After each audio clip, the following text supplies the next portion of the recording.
Welcome to Lost Relation Chronicles. The 12-hour flight to Thailand was wearing on me, and with another 12 hours to go, the cramped economy seat felt more like a torture chamber with every passing minute. Fatigue was setting in, but it was accompanied by a buzz of excitement. I was on my way to becoming an expatriate, or expat, as they're called in Thailand. 2 years after my divorce, I had finally cashed in my chips. I took my share of the house equity, half the savings, and a secret nest egg my ex-wife never knew about, and set course for the land of smiles, planning to settle there for good. With my resources, I could enjoy a comfortable retirement. Eventually, when I became eligible to tap into my 401k, I'd have even more financial freedom. My ex had tried to claim a share of that, but I reminded her that I had enough evidence of her infidelity to send to everyone we knew, including her parents. That was enough for her to back down. Sometimes I think about sending it anyway, just out of spite. My feelings for her have boiled down to pure hatred for the betrayal and destruction she brought into my life. In the end, the divorce was relatively smooth. We went with irreconcilable differences rather than adultery, though she deserved to have her actions laid bare. I wasn't interested in wasting my energy on revenge. I just wanted to move on and escape as far as possible from the memories and the pain. I had been to Thailand 20 years earlier when I was in the service.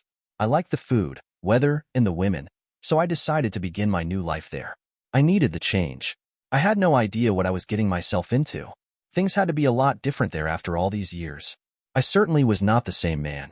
The wounds from too many battles left me tired and scarred. I figured whatever fate awaited me had to be better than the hellish loneliness that I left behind. My name is Arthur, Arthur Lee Allen. I know what you're thinking. It's not my fault. My mother was a big fan of American Western history, especially gunslingers, hence the name. I kind of liked it. In Thailand, the name would hold no special meaning. Everything would be new there. I would be a stranger in a very strange land. I had nothing to lose. My son, who rarely spoke to me, was about to finish college. The only women I was able to date back in New York were divorced, overweight, bitter, and carrying more baggage than a freight train. At 49, I was in pretty good shape with a touch of gray in my hair. I was often told that I didn't look a day over 35. I certainly wasn't ready to pack it in. Since there wasn't a lot of sex going on for me after the divorce, the gym became my sanctuary. My abs are flat and my muscles hard. I was never much of a ladies' man, shy, I guess. Some ego reinforcement and a chance to regroup were badly needed. I yearned to feel manly again and in control of my life. "You look deep in thought, young man," said the man sitting directly to my right. I hadn't said much to him during the trip. He looked to be about 60-something. His face showed the wisdom of a life hard-lived. He seemed to sense my mood. I just left my entire life back in the States. I sure hope I'm doing the right thing." "You'll be fine, son," he said, smiling. "I'm Gary Francis," he said, extending his hand. He had the quiet bearing of a man who knew what he was talking about. "I'm Arthur, Arthur Lee Allen. Pleased to meet you," I answered, reading his mind. He didn't comment on the name. The old man looked glad for the company.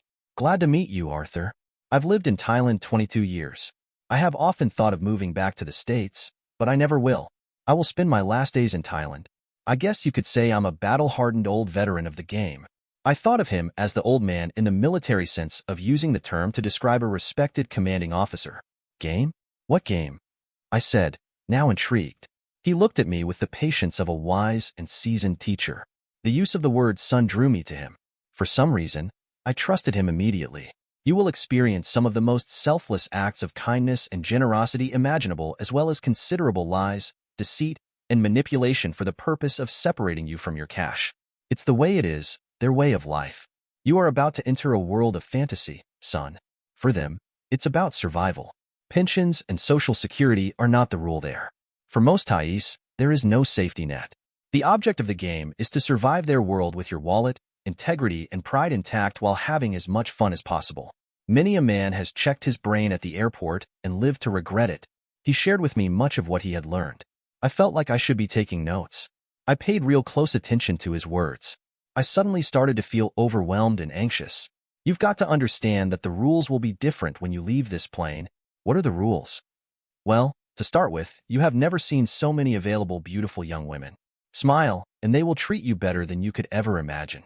Many will try to train you, then exploit you. It can be difficult to sort out what is real. Believe half of what you see and nothing of what you hear. For example, the lady boys are some of the most beautiful women you will see. The Thais call them Katois.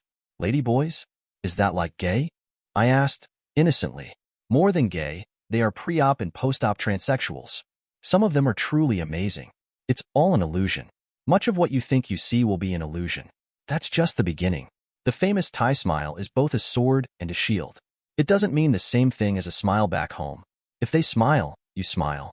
It's also your sword and shield. You will learn as you go along. Just remember, don't surrender your power and make yourself happy. It's time in your life to think about your needs. Compromise is okay, but don't sacrifice too much. Stay in control, stay strong. Set limits and see with your eyes and brain, not your little willy.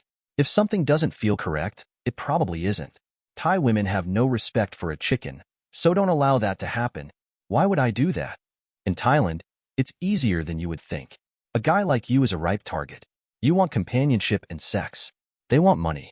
You are not the predator in the land of smiles. You're the prey. They will strip your wallet and heart to the bone and laugh at you for being stupid enough to let them. I struggled to absorb all of what he said. One more thing. Feel free to fall in love. That is with a different lady every day. We expats call them LBFMs. What's that? Little brown sex machines, Gary answered, smiling as his mind flashed back to another place and time. Most of the ladies of the night are not wife material. They are prostitutes. Some idiots call them sex workers. If she sells sex for a living, she's a prostitute. If she's been in the game longer than a month or two, forget about it. She's damaged goods. Don't forget that. Treat them with respect, pay them in the morning, and send them on their way. Their jealousy and possessiveness are based on ownership of clients, not love. It looks like affection or love, but that's not what it is. Play with them, as they are most certainly are playing with you. And don't put up with any shit. If she starts to throw things or get violent, put her out. That's how you play the game, son. Is that all I have to look forward to? Don't get me wrong. If you find a so-called good girl, you might find a woman that would make an excellent life companion. Look for them in areas away from where Farang usually go. However, their family and friends will usually have higher priority than you. If you are real lucky, you might find one that thinks more like a girl back home. Ironically, it's their exotic nature that's so appealing. At the same time, it's like dealing with creatures from another planet. Beware, my friend. Many good girls have adopted the tactics of their more unscrupulous sisters. Learn some Thai. If you don't let them know that you understand their conversations, you'll learn a lot. Farang. It means foreigner. Often it is used negatively by Thais. You will never be totally accepted by Thai society. You and I will always be foreigners.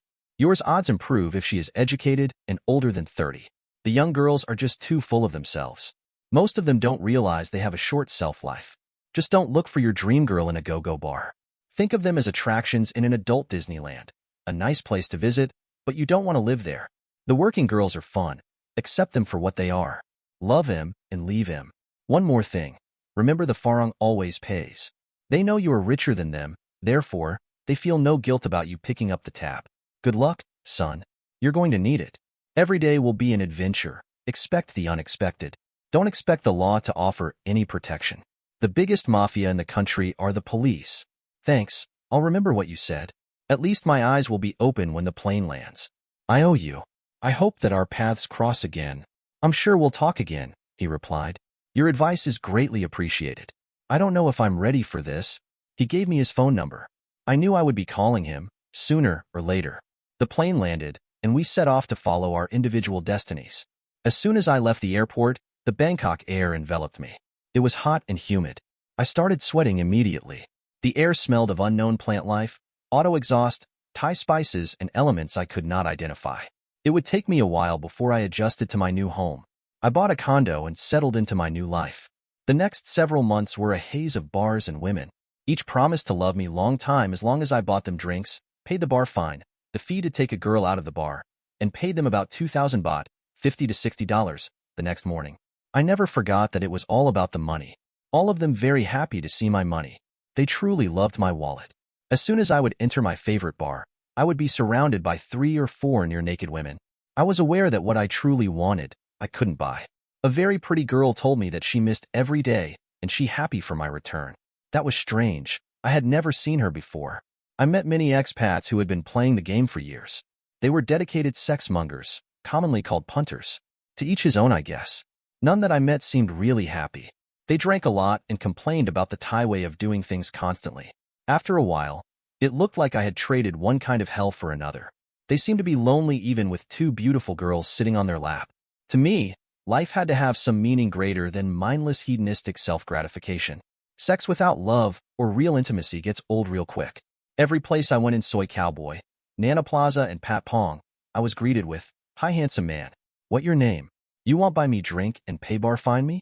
Oh, you so big. Where you stay? Let's go your hotel. I love you too much." They were all different, yet the same. I couldn't believe my eyes when I entered my first go-go bar. It was Susie Wong's, I think, in Soy Cowboy.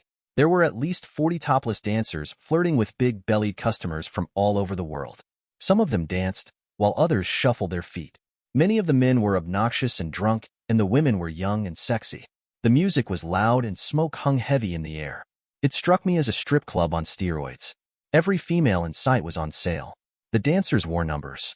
All a man had to do was tell them a massin what number he wanted, and the dancer would come to his table to talk business. Most wanted a quick short-time trip to a nearby hotel so they could get back and try it again. The entire place, and the others like it, was a commercial sex machine. If a guy was looking to get laid, he was in the right place. I soon found out that the bar fine was usually around $15, 500 to 600 baht. Following Gary's advice, I fell in love every day with Tip, Noi, Korn, Da, and a number of others whose names I can't remember. They were not like professional sex workers in the States. Most tried to provide a girlfriend experience for a price.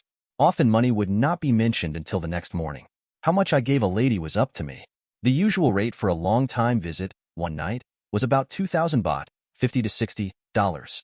At least, I got the pleasure of a beautiful, cooperative woman for a couple of hours or a night. I wondered how long I could live on a steady diet of make-believe bullshit. How many guys have spent big bucks at home trying to impress some self-absorbed, spoiled female with his ability to provide and ended up with a peck on the cheek? At least, the hookers I kept company with were honest about their intent. I found them charming, feminine, calculating, and predatory. Nevertheless, I drank too much, stayed up too late, and had too much loveless, meaningless sex. I felt lonely and empty without a woman to call my own. At least, I didn't waste any time thinking about the world I left behind. I woke up one morning with two women in my bed, and I had no idea who they were or how they got there. I realized that I needed more than an endless series of one-night stands. My behavior was out of character. I felt like a dog chasing my own tail. I was sexually drained, yet frustrated. It was the price for becoming a Bangkok warrior, as Gary had put it. Then, my world changed. Lamai came into my life. She was able to read the quiet desperation in my eyes. That ability to sense my need was to cost me dearly later. Lamai was a walking Asian sex machine. I first saw her on the SkyTrain. She was dressed in a business suit which was both very sexy and classy at the same time. She was tall for a Thai, and her skin was lighter due to her Chinese heritage. She was about 5 feet 9 inches in heels. Her short skirt emphasized her long legs. She moved with the grace of a leopard, and her face took my breath away. I couldn't help but smile like a smitten adolescent as my eyes locked onto her. I wanted to run my fingers through her raven black hair which flowed down her back. I was in love. She noticed my gaze and returned my smile. She looked to be an office worker of some kind. She had a class about her that separated her from the Isen peasant girls I had been sleeping with.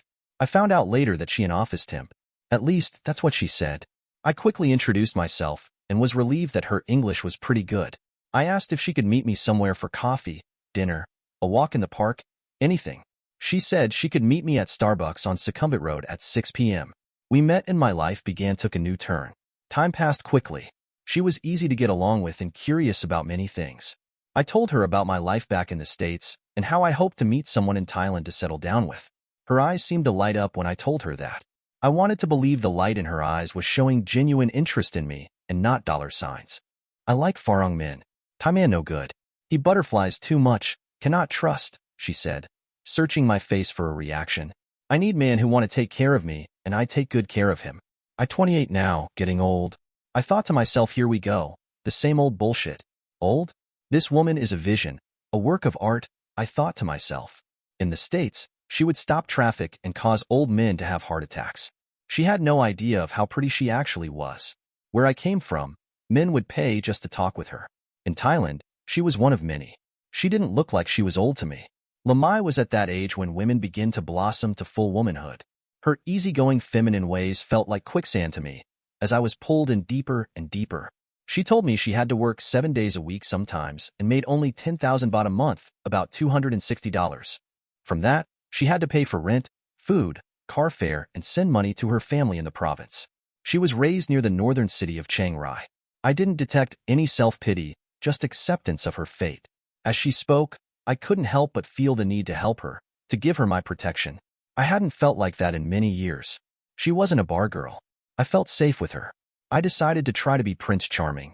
I know, big mistake. I choked back the nagging warnings that Gary had planted in my head, yet they were always there. I proceeded to explore the possibilities with caution. Do you have a boyfriend? No, no boyfriend. I was married before. He no good, drink too much and spend money at casino. He has a minor wife. She calls house sometimes, 'cause big trouble. Then, he beat me and tell me he leaving. I not see him again and cry a lot. I wanted to kick his butt for hurting her. She somehow brought out my protective instincts. I knew what Gary would say if I told him that was falling so hard for Lamai so soon. He would say, "Watch your back, son." She seemed different from the sharks I had been warned about and had associated with in the bars. I wanted to believe she really was different. I decided to proceed with caution. I think you kind and good man. I can read you. You need lady care for you. Many Thais ladies like you very much. I don't care about many Thais ladies. I want you to like me. Why? I think you are beautiful and a nice person too. I'm not so special. Many Thais ladies like me. Maybe, you know like me much when you know me better. I wondered if she was trying to tell me something. I didn't want to think about that. How did you learn English so well? I go to English school and pick up here and there. You think I talk good? Better than most? I was just curious. I knew that frequent contact with Farangs was how bar girls learned basic English. The first time we made love, I fell in love. Her body was firm and soft at the same time. Her skin, like fine Asian silk, was addictive. We started make slow, passionate love. That didn't last long. Soon, we were devouring each other. All of my pain, frustration, and loneliness came pouring out. I never wanted to let her go. Melting into one another, passion and lust overwhelmed me. I couldn't get enough of her. We made love until exhaustion overtook me. The next morning I woke up to her climbing onto my manhood. It was pure sex, just wild sensuality and pleasure. I loved it. Then, she gave me a massage that made me horny again. It scared me to feel that happy and young again. Despite my resolution to control myself, I was becoming more vulnerable by the minute. Weeks and months passed. Lamai was all I ever wanted or needed in a woman. It didn't take long before I wanted her to move in with me. When I mentioned it, she said, maybe soon, and changed the subject. Having all of the advantages and none of the disadvantages of a live-in girlfriend worked for me. There was no rush. I let it drop. Things were fine the way we were. I felt like a king. She was with me almost every evening. She washed my clothes, cooked for me, cleaned my condo, and gave me mind-blowing sex as often as could handle it. She never asked for money, and her favorite expression was, "Up to you." We went to many places together. Lamai was always close by, discreetly touching me in some way. I couldn't believe I was in a relationship that did not require constant compromise or argument. She never once flirted with another man. I enjoyed their envious looks when we were out together.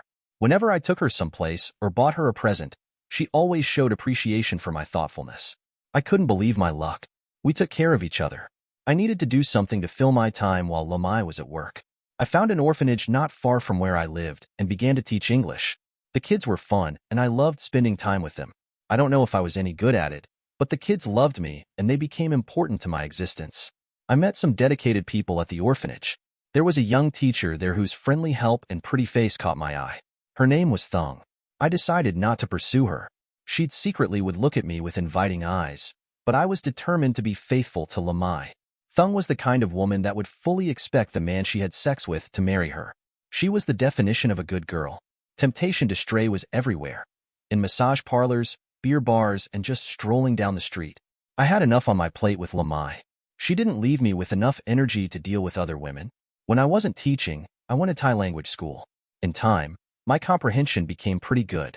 My ability to actually speak Thai progressed more slowly. Remembering what Gary had said, I kept my knowledge to myself. It was astounding to hear what Thais said in the presence of Farong. They have this ability to call a Farong the son of soy dog or water buffalo as they smiled in your face. The love for Farong was not nearly equal to their love of Farong money. For some reason, I didn't let Lamai know that I was studying Thai and could understand some of her phone conversations. I needed more time to completely trust her. Her mysterious nature was both exotic and somehow threatening. She often said that Farang who know too much no good. I wondered why she would think that. I knew that all women have their secrets, especially Thai women. I wanted access to those secrets before I could lower my guard. She tended to have trouble accounting for where she'd been and what she had been doing from time to time. I decided to sleep with one eye open, so to speak. I watched and waited for any red flags to appear, hoping none would. Anxiety churned inside me. I was not about to trade one bad domestic situation for another. Time would sort things out. After several months, the haze of lust and infatuation had cleared enough for me to start looking at Lamai objectively. She didn't like me asking too many questions about her life. Sometimes, my efforts led to some serious mood swings and tantrums which passed quickly. I tended to avoid confrontations. My world started to unravel when I decided to ask some hard questions after I concluded things were not quite right. Why have I not met your family, Lamai? They live far, far. Don't worry. We go someday soon. Where did you get the money to buy the gold jewelry you have on your salary? Your phone cost at least 6,000 baht. And where do you disappear to for hours sometimes at night? I call you, but your phone is turned off. What's going on? Why you question me? I love you. Why you make trouble? You not trust me? My questions made her angry and agitated. I didn't understand her reaction. I was sensing doom on the horizon. I know you love me, but please answer my questions. Make me feel better. I need to know. We need to be honest with each other. To me, honesty, trust, and loyalty are very important. I will not put up with lying or any break of my trust. You should know this. I want us to be open with each other. I ask for nothing that I am not willing to give you. Do you understand what I'm saying? It is important for our future that you do.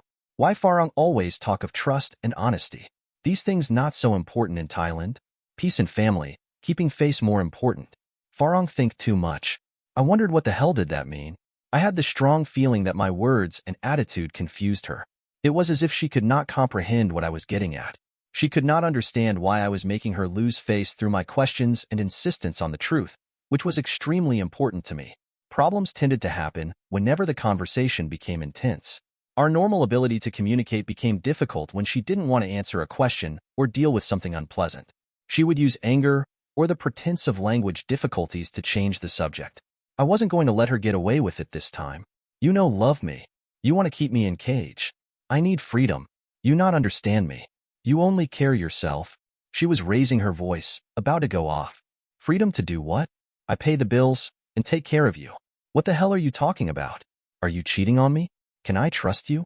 I wasn't going to take any crap or deception. No, no, no. I know cheat. You are man I love. Only you, sweetheart. I visit my friends sometime. Gold from old boyfriend. He from Sweden, gone back long time. You jealous? No good. Now, I sad. Arthur. You make Lamai very sad. She ran into the bathroom and slammed the door. I could see that the conversation was going nowhere. As usual, her answers didn't satisfy me. I couldn't shake the feeling that she was either lying or not telling me the whole truth. Before I could consider taking the relationship to the next level, I had to find some answers.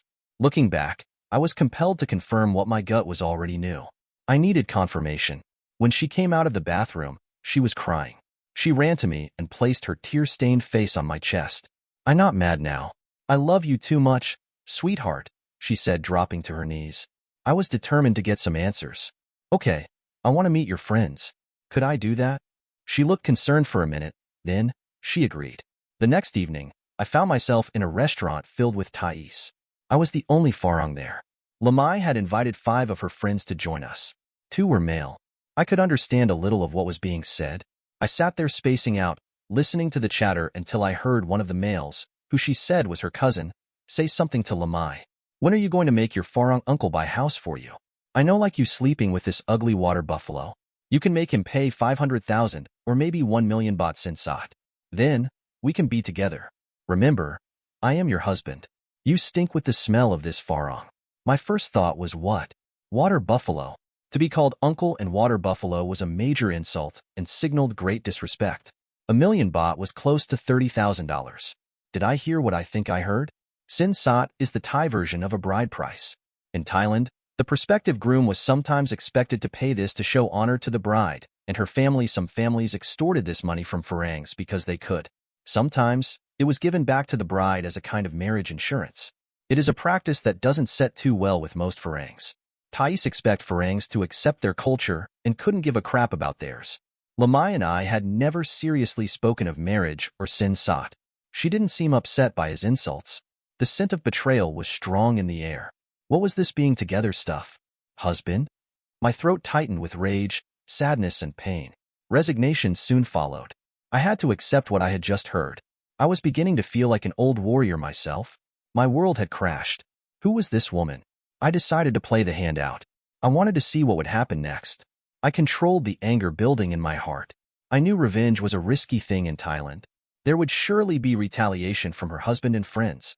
I needed a plan. However, I was not going to let her get away with her treachery. I thought, how could she do this to me? I wondered what I had done in a past life to deserve this treatment.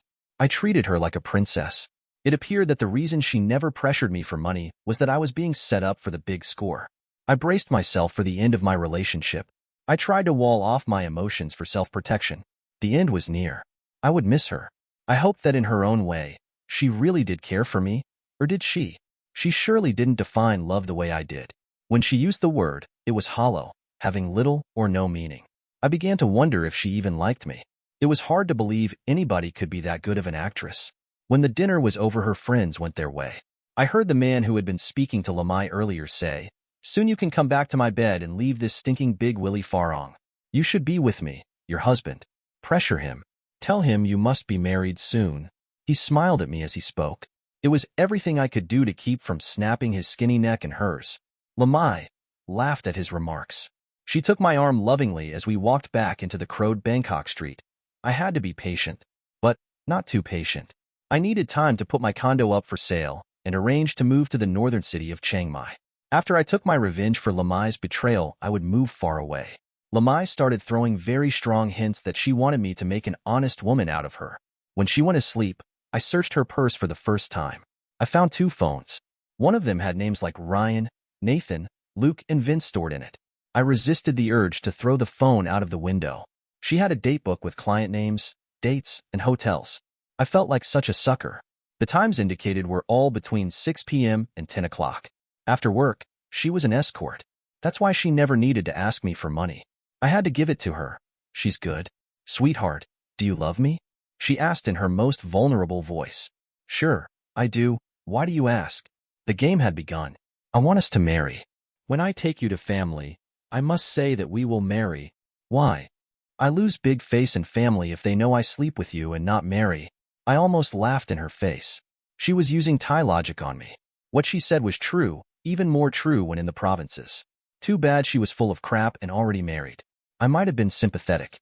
"I think you're right, Lamai. You are a loving, faithful companion. I should marry you. We should marry soon. I want you to be my wife. I will love you forever." "Oh, sweetheart. I'm so happy. I tell family and friends. I want marry in province, so village can come and see my handsome husband. My family will gain much face." She paused for a minute. "You know you give family Sin Sat. It is Thai tradition. Very important. I know about Sin Sat. How much?" "I think 1 million baht." She said it as a question. "A million baht. I'm not rich," I said, playing her game. She thought another minute and said, "Okay, 500,000 would be okay." She looked at me with hopeful eyes. "I think I can do that. It's a heavy price, but I want to make you happy." Tears slid down her face. If I didn't know better, I would have sworn her look portrayed genuine gratitude and love. She hugged me for a long time, not speaking. Her arms trembled. The heat of her hands penetrated my back. She was good. "Sweetheart, I not deserve man like you. I must have been very good in past life. Our love very strong. I love you too much," she said as she seductively stripped for me. Testosterone surged through my veins. If I could not have her loyalty, I would take her body, probably for the last time. I felt like I was cursed to love unfaithful women. "I am going to give you some money. I want you to go home and arrange an engagement party. Invite everyone in the village. Buy lots to eat and drink. Hire a band. You know what to do. Go tomorrow. I will join you in 3 days. I will bring Sin Sat and many baht of gold for all to see when I come to the party. Everyone will be jealous of you. They will know how much I treasure your love and devotion to me." "Devotion? It means being true and loyal," I said, gritting my teeth.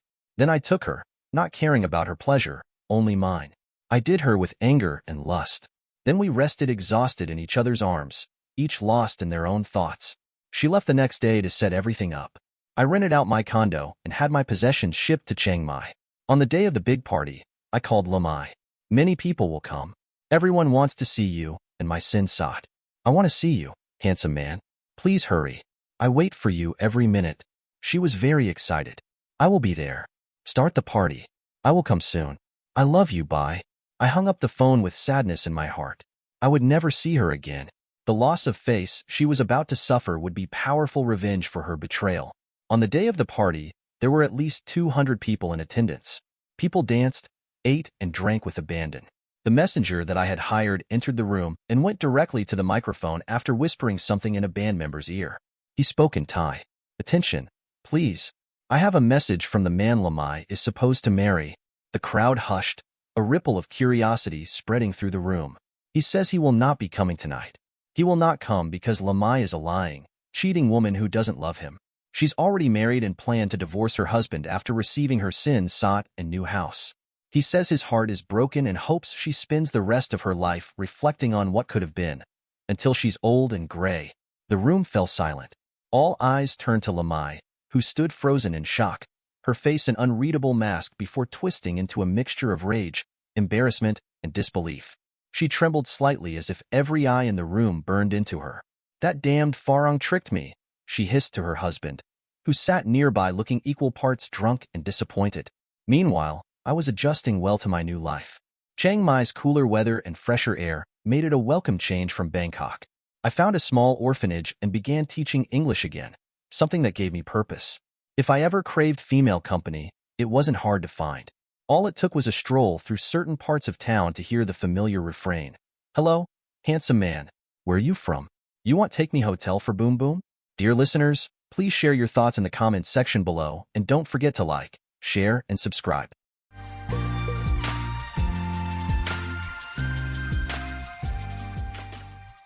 Chris, why are you home? Inquired Angela, my spouse for 28 years, as she entered through the garage and saw me at our kitchen table less than 10 feet away. Her body partially blocked a tall, younger man following her into our home. Angela, consistently beautiful, stands at a striking 5 feet 9 inches, weighing a healthy 145 pounds, with auburn hair falling over her shoulders. She always dresses professionally for work, and today, in a white blouse, an extra button undone, revealed enticing cleavage between her spectacular 38D cup chest. A black linen skirt highlighted her world-class legs, and 3-inch heels perfectly shaped the cheeks of her backside. Briefly contemplating Angela's seemingly foolish question, I responded by stating that I live there. A quick flash of irritation, which had been increasingly prevalent over the past weeks, surfaced as she inquired about the reason for my presence at home at 3:30 in the afternoon. I often jest with anyone who will listen that I loved Angela since we first met. Meeting her as the administrative assistant for 4 top executives in her company, she escorted me to the senior suite for hours of meetings. Taking a chance, I asked her to dinner as she walked me back to the lobby, and the rest is history. By now, Angie's companion had maneuvered around her and stood at her side. Anticipating a smirk, I was surprised to see concern in his intelligent eyes. Clearly, things weren't going as planned. I couldn't help but question Angie about the reason for her early arrival home, an hour and a half earlier than expected. Angela and I have been inseparable since our first date. I dedicated all my energy to her and our family, establishing a successful insurance brokerage firm. With the assistance of her employer, Angela achieved a bachelor's degree in 6 years, progressing from a support role to leading HR in the company's Hartford, Connecticut office.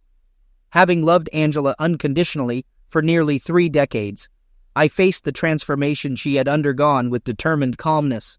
Desiring to break her as effectively as she broke me, I gave Angie my signature crooked grin, prompting her response, "We came home early to talk with you." I questioned Angie about the collective reference to "we" locking eyes with her. Taking advantage of the moment to introduce himself, her companion confidently stated that he was Michael Browner, the new attorney at Kellerman & Sons, closely collaborating with Ong for the past couple of months. Despite his extended hand, which I ignored, and while maintaining eye contact with Angie, I refrained from reacting violently, opting to growl and assert that I knew exactly who and what he was. For the first time, I noticed signs of concern in my wife, and she cringed when I mentioned Ong. You once threatened severe consequences for anyone who called you Ong. Why tolerate such disrespect in your own home from this individual I'm referring to as Mofo? I pointed in his direction.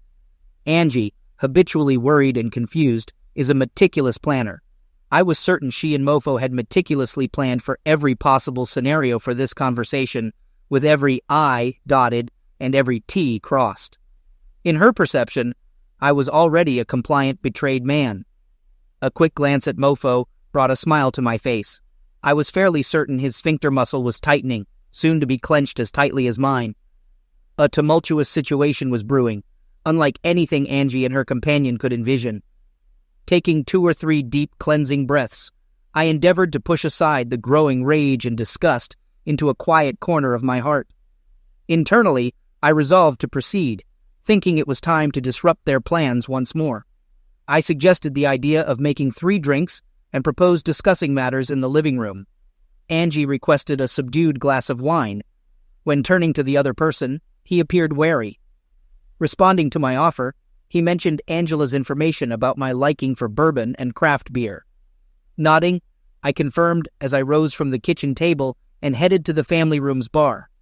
Exiting the room, I heard immediate, urgent whispering as they moved through the kitchen to the living room. A few minutes later, I joined them. They sat together on the sofa. Handing Angie her favorite Merlot and Mofo a tulip glass of ambrale, I settled into an armchair across from them. After raising my glass in salute, I took a sip of the fiery liquid. Returning the toast, Mofo sipped his beer, studying the color and carbonation. He made a remark about the complexity of the amber ale, asking about its identity.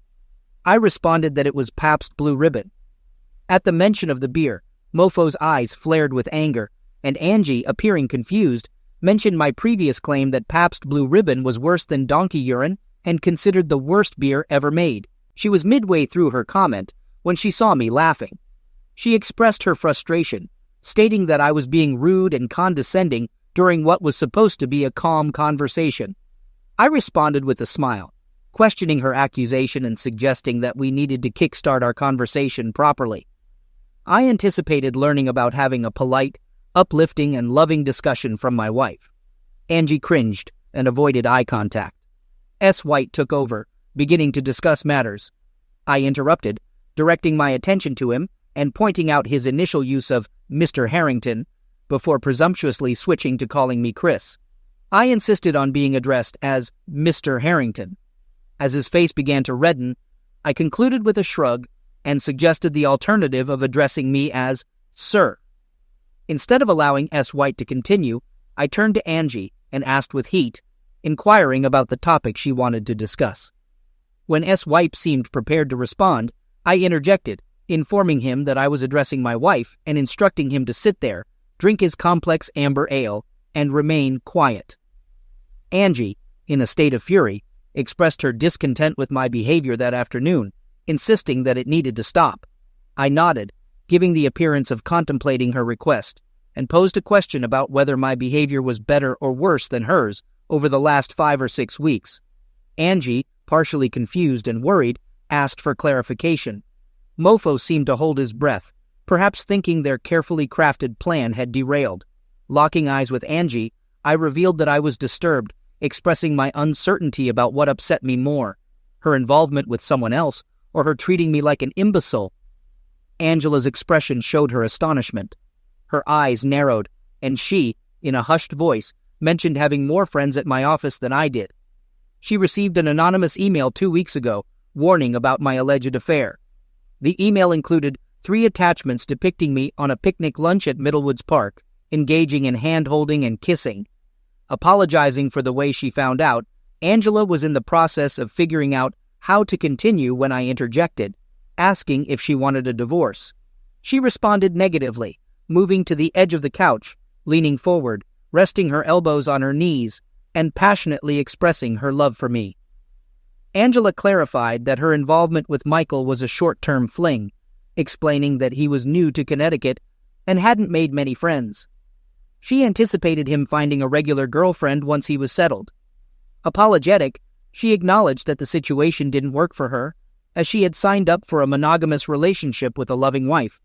She concluded by stating that she was sorry, but a divorce would better align with her future plans.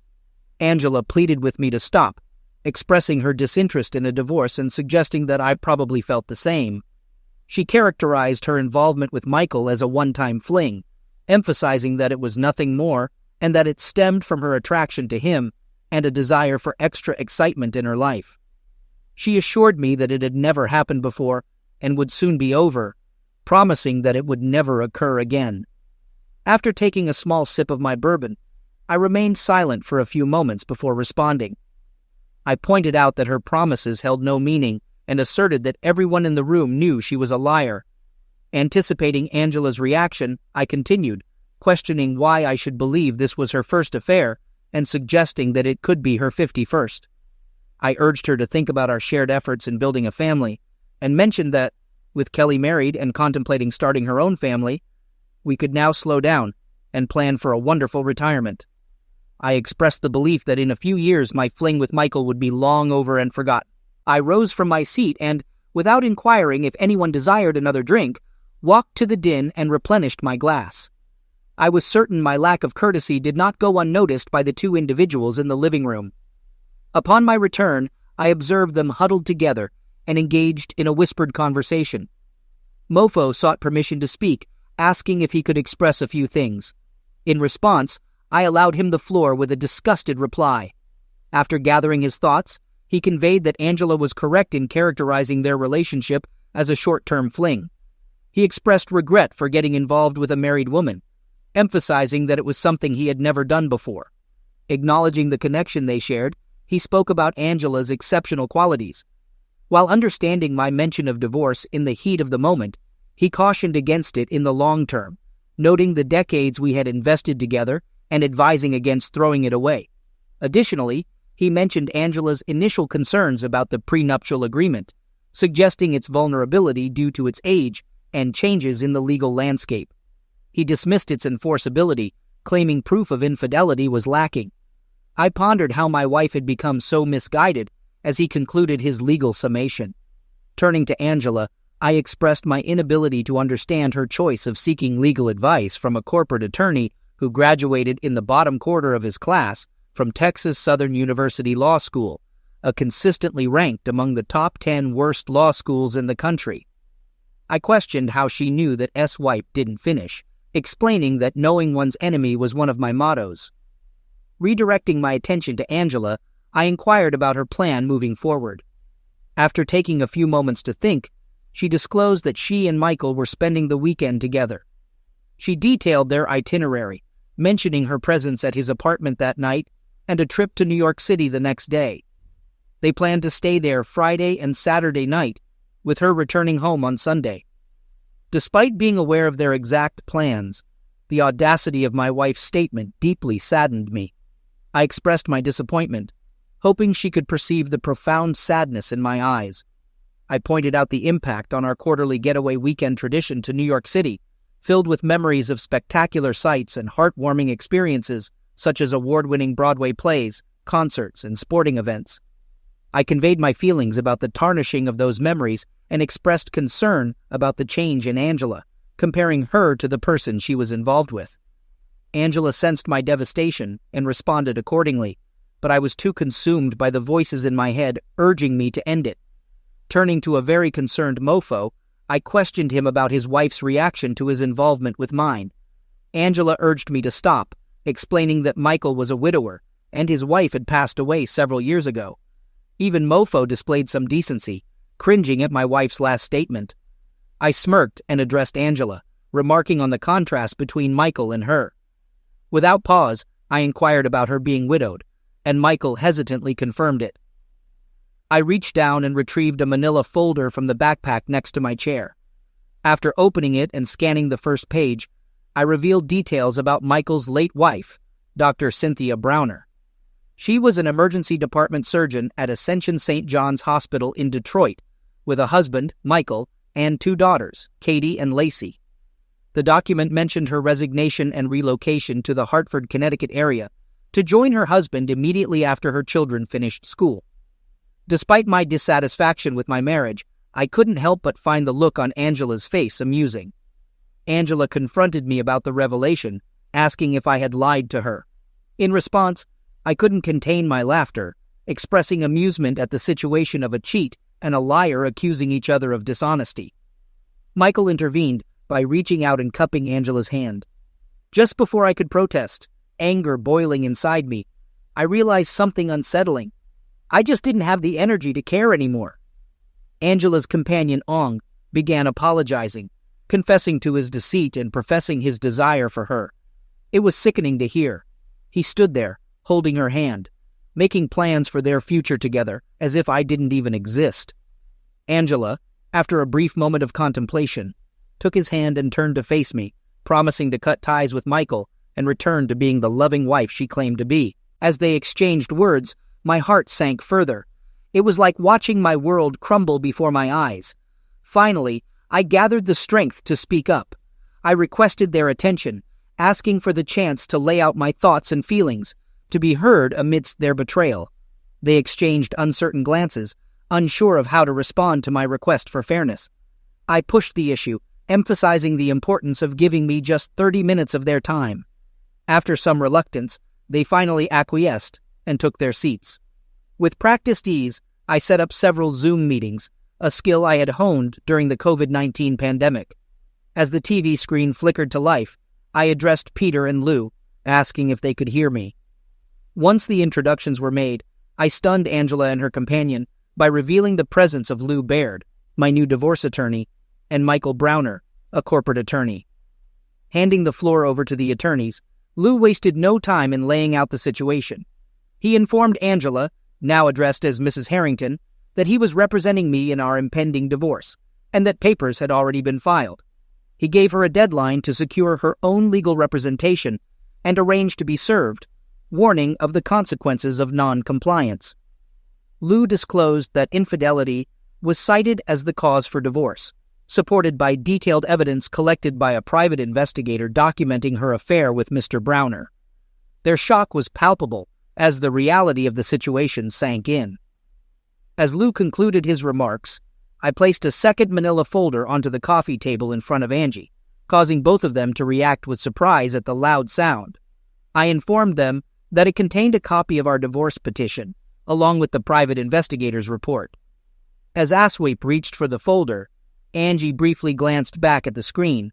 I then stated our intention to insist on the full enforcement of the prenuptial agreement, emphasizing its regular review every 2 years to align with state legal guidelines. With Angie's signed and notarized signature on every update for the past 28 years, I expressed confidence in its enforceability.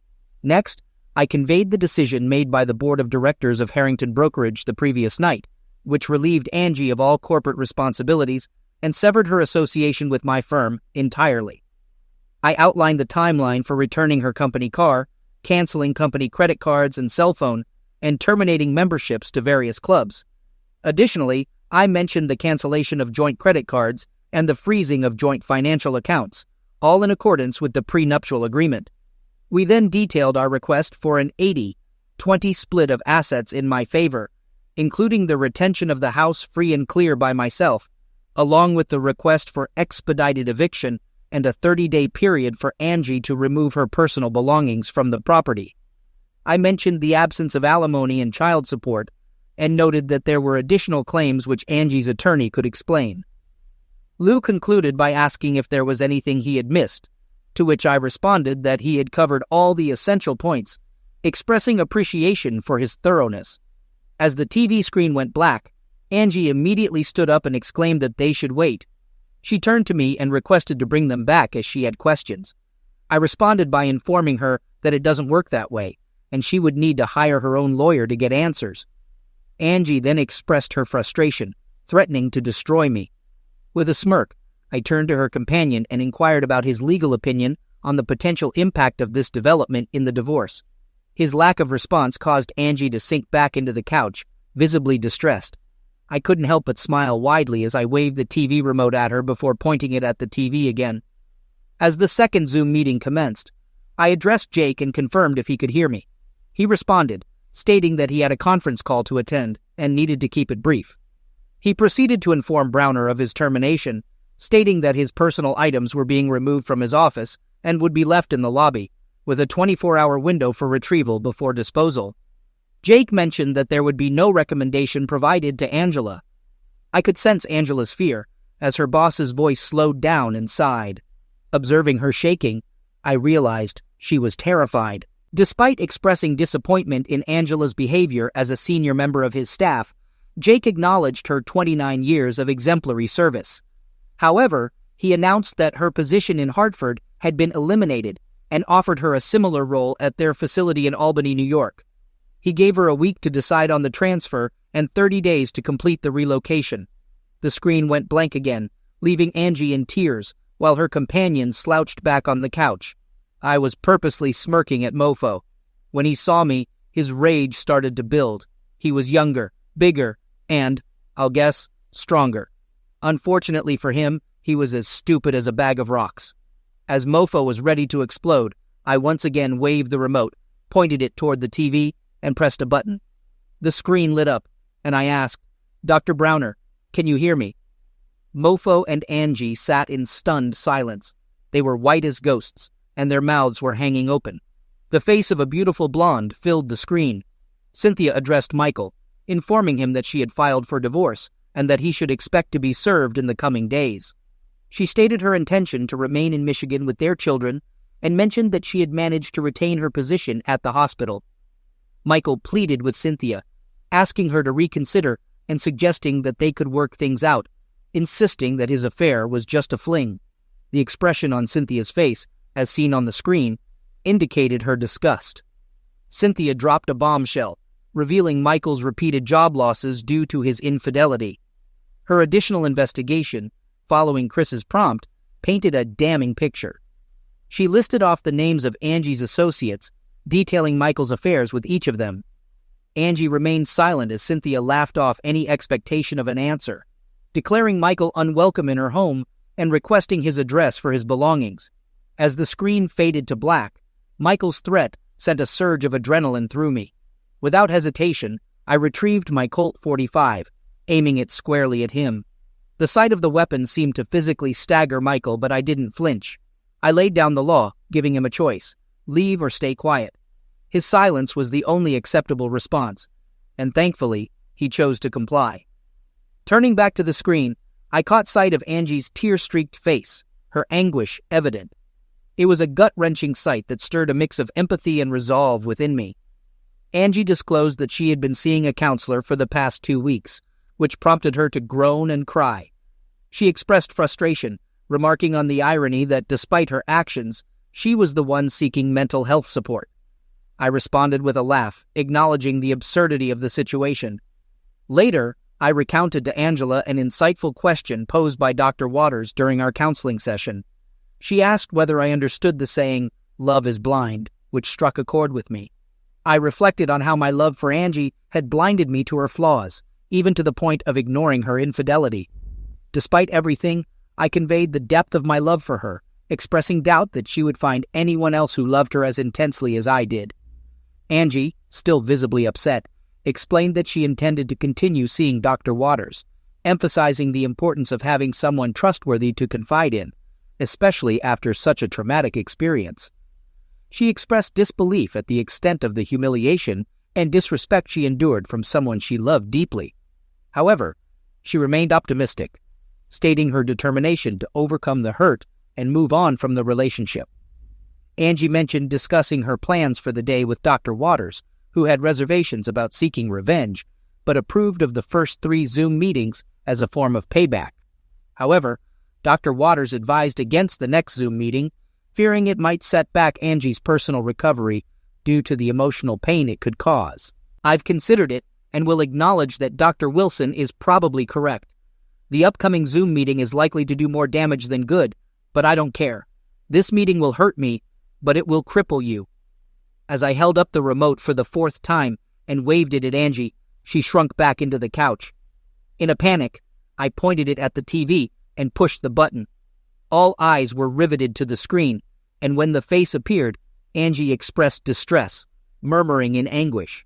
Chris's daughter, Kelly, then expressed her love for her father, prompting him to reciprocate.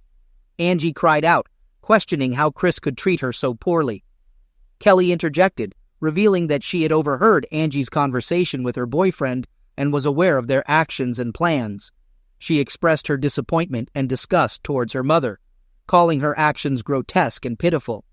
Angie attempted to justify herself, but Kelly remained firm, asserting that Angie's behavior was selfish and self-absorbed. Angela expressed her deep loneliness to Kelly, explaining how much she missed her since she moved away. Kelly, appearing perplexed on the screen, questioned if Angela was blaming her for her own troubles. Angela denied this accusation, insisting it wasn't what she meant. Despite Angela's plea to come to Boston to talk, Kelly rejected the idea, citing Angela's plans to be with her new boyfriend and their private celebration nearer to Cape Cod. Kelly revealed her pregnancy and her intention to celebrate with those who bring love and happiness, not the negativity that has consumed Angela's life. Angela, asserting her maternal authority, demanded an invitation, but Kelly firmly refused, seeking a celebration devoid of the turmoil Angela represents. For the fourth time, the screen went blank while Angela sat, visibly upset. I stood up and discreetly placed my pistol at the back of my pants. I announced that I was going out for dinner and would return in 2 hours. Addressing Angela, I requested her to pack her belongings and essentials, informing her that she wouldn't be allowed back until the court responded to my divorce petition, a process expected to take about a week. Turning to Mofo, I reminded him of my capabilities and gave him 3 days to leave the state, warning of severe consequences if he remained by Monday. As I pulled open the front door, I glanced back at the defeated individuals and mentioned the supposed beauty of the upcoming weekend in New York. Second story. My name is Jim Reynolds, and I'm now 56 years old, standing at 5 feet minus 8 inches, maintaining decent shape. I've been married to Kelly for 22 years, whom I believe to be my life and soul partner. Kelly, 45, with blonde hair, blue eyes, and standing at 5 feet minus 2 inches, is built for lovemaking. I cherished lovemaking moments with her whenever we were alone, although there were times she didn't reciprocate the favor. I spent 8 years in Special Forces right after high school, mastering explosives, followed by 6 years in engineering school. Subsequently, I established my own company, now a multi-million-dollar construction business. Not many know about my military service due to the demons I battled, leading to 4 years of counseling. My pilot's license predates my military service, but Kelly never trusted me enough to join me for rides. I fell in love with Kelly from the first moment, and we married 2 years later. Coming from old money, with her maiden name as Moore, she descended from Richard Moore of the Mayflower. Kelly's family, however, viewed me as a mere servant. Despite this, I spared no expense on her, buying a large house in Cambridge, Massachusetts, complete with a 4-car garage and a BMW. We have 2 kids, or more accurately, she has 2 kids, John, 21, and the 19-year-old, both in college. I bought them each brand new BMWs, and I own a 10-year-old GMC 4-wheel drive pickup. About 6 years ago, they began mistreating me, later revealing they don't consider me family. They don't heed my words and do as they please, only listening to Kelly, their mother. I hired John 8 years ago, thinking he was my best friend, but the kids seemed to adore him. Approximately a year ago, Kelly inadvertently left her email open, and my curiosity led me to read through them all. To my disbelief, she professed to have despised me since we met, a sentiment echoed by her entire family. Shockingly, I discovered the kids aren't mine. They belong to my ex-best friend, John, a truth they've known for about 6 years. Unbeknownst to me, John knew Kelly before I hired him, and the situation amuses them. My son Rick and John, my ex-best friend, find humor in my obliviousness. Upon marrying Kelly, my father-in-law insisted on a prenup, which I signed. It expires in 2.5 years after 25 years of marriage and includes an infidelity clause stipulating that cheaters leave with nothing. A friend from my military days, Kevin, connected me with Paul, an expert in surveillance. Paul set up a system where Kelly's emails are forwarded to a private account of mine, along with copies of my kids' emails. My entire house is wired to allow me to hear their phone calls, and I have video recordings. Without Kevin's intervention, my family might have faced dire consequences. He dissuaded me from resorting to violence and suggested ways to hurt my family emotionally, such as taking their money, tarnishing their family name, and exposing their disgrace publicly. John and his friends mock me, well aware of the prenup and the affair, eagerly anticipating the arrival of Tom, my best friend, to take over. I possess a video of my father-in-law discussing a plan to create the illusion that I received funding for my company from him. Their scheme involves having John take control of my business, a plan they've been plotting for years. This explains their strategic move to have John apply for a position at my company and act as if he were my closest ally. The only individuals I genuinely trust are my old military buddies, and I'm grateful for maintaining contact with them. I've enlisted Paul as a computer consultant for my company, and he has secured its network, helping me identify allies and foes. This provided me with about a year and a half to prepare for an impending divorce. During this time, I assumed a role that required me to endure a strained relationship, refraining from expressions of love and engaging in physical closeness only to maintain appearances. Reflecting on how she mistreated me, I intensified these encounters to inflict emotional distress. I made sure to do so only when I was certain she hadn't been involved with John, often sending him out of town for business without her catching on. Although I acknowledged past indiscretions, I pretended ignorance to keep up the appearance that John remained my closest friend. To humiliate her, I engaged in public encounters and discreetly conducted DNA tests that revealed our children weren't biologically mine, but rather John's. Their elaborate plan involved John taking over the company after our divorce, aiming to exploit and embarrass me. Privately, I met with a competitor to sell my company at a reduced price, as I trusted his honesty despite our prior competition. I disclosed my reasons for the sale, ensuring confidentiality among a select few, including our lawyers. The law firm I hired shared my disdain for my father-in-law, a key factor in my decision to engage their services. They provided guidance on establishing a private bank account and phone account. Additionally, they suggested convincing Kelly and the kids to lease cars instead of buying new ones, a proposal well received by everyone involved, ensuring annual upgrades at a lower cost for me. Quietly, I began packing my belongings and placing them in a rented storage shed. People would often laugh either in front of me or behind my back. I suggested to Kelly that we start filing our taxes separately and transfer the house solely into her name for tax purposes. To achieve this, we needed a new mortgage solely in her name, a concept her entire family supported, making it simpler for her to claim the house in the divorce. My new law firm also recommended this to protect my credit. Despite her desire for home improvements, including an in-ground pool, I allowed her to have what she wanted, funded by a second mortgage in her name. Since the house was now solely in her name, the loans also had to be in her name. Half of the funds went towards the changes she wanted, while the other half discreetly found its way into my private account unnoticed. I continued handling all the bills, altering my insurance beneficiaries to direct funds to charities in the event of my demise. I sold my company without attracting attention, ensuring the new owners retained all employees except for John and his associates. Within a year, everything was prepared for my departure. I proposed treating the entire family, including in-laws and my now ex-best friend John, to a 2-week trip to Europe, a move they likely mocked behind my back, yet it served my purpose, especially since Kelly footed the bill. I purchased 150 acres of land in Alaska discreetly, accessible only by plane, utilizing my concealed pilot's license. Plans were made for an off-grid cabin on stilts and a plane shelter, with a hired company to build it, aiming for a move-in ready status. Recognizing the longer timeline for completion, I also bought a house with a large barn-like garage. My residence would be in Fairbanks, a simple house where I could keep a motorhome and have a place to stay when I wanted to travel. A military friend, who shared my dislike for my in-laws, registered a new motorhome in his name. Despite his reluctance, I insisted on compensating him and my other friends for their assistance. From Kelly's emails, they believed I was naive.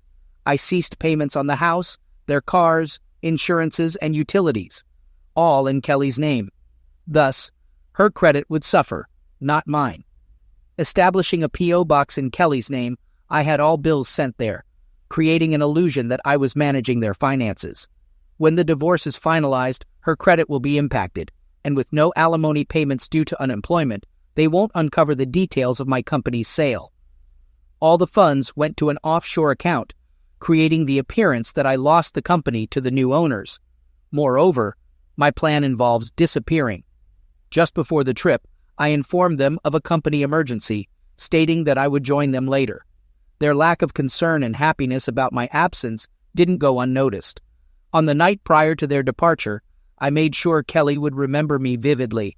Engaging insinuate, I pushed boundaries for the first and final time, leaving her initially pleased, but ultimately sore and angry. Too bad for John, who had been involved with her for years, but had denied me the same experiences. Once they departed for Europe, I returned to the house, leaving it wide open.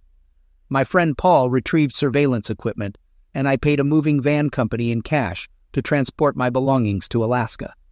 I took essentials such as clothes, tools, and fishing gear, along with weapons from my military days, securely stored until my arrival.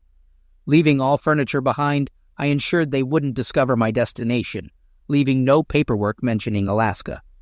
My son Mike, uninterested in hunting or fishing with me, remained unaware of my usual trip destinations.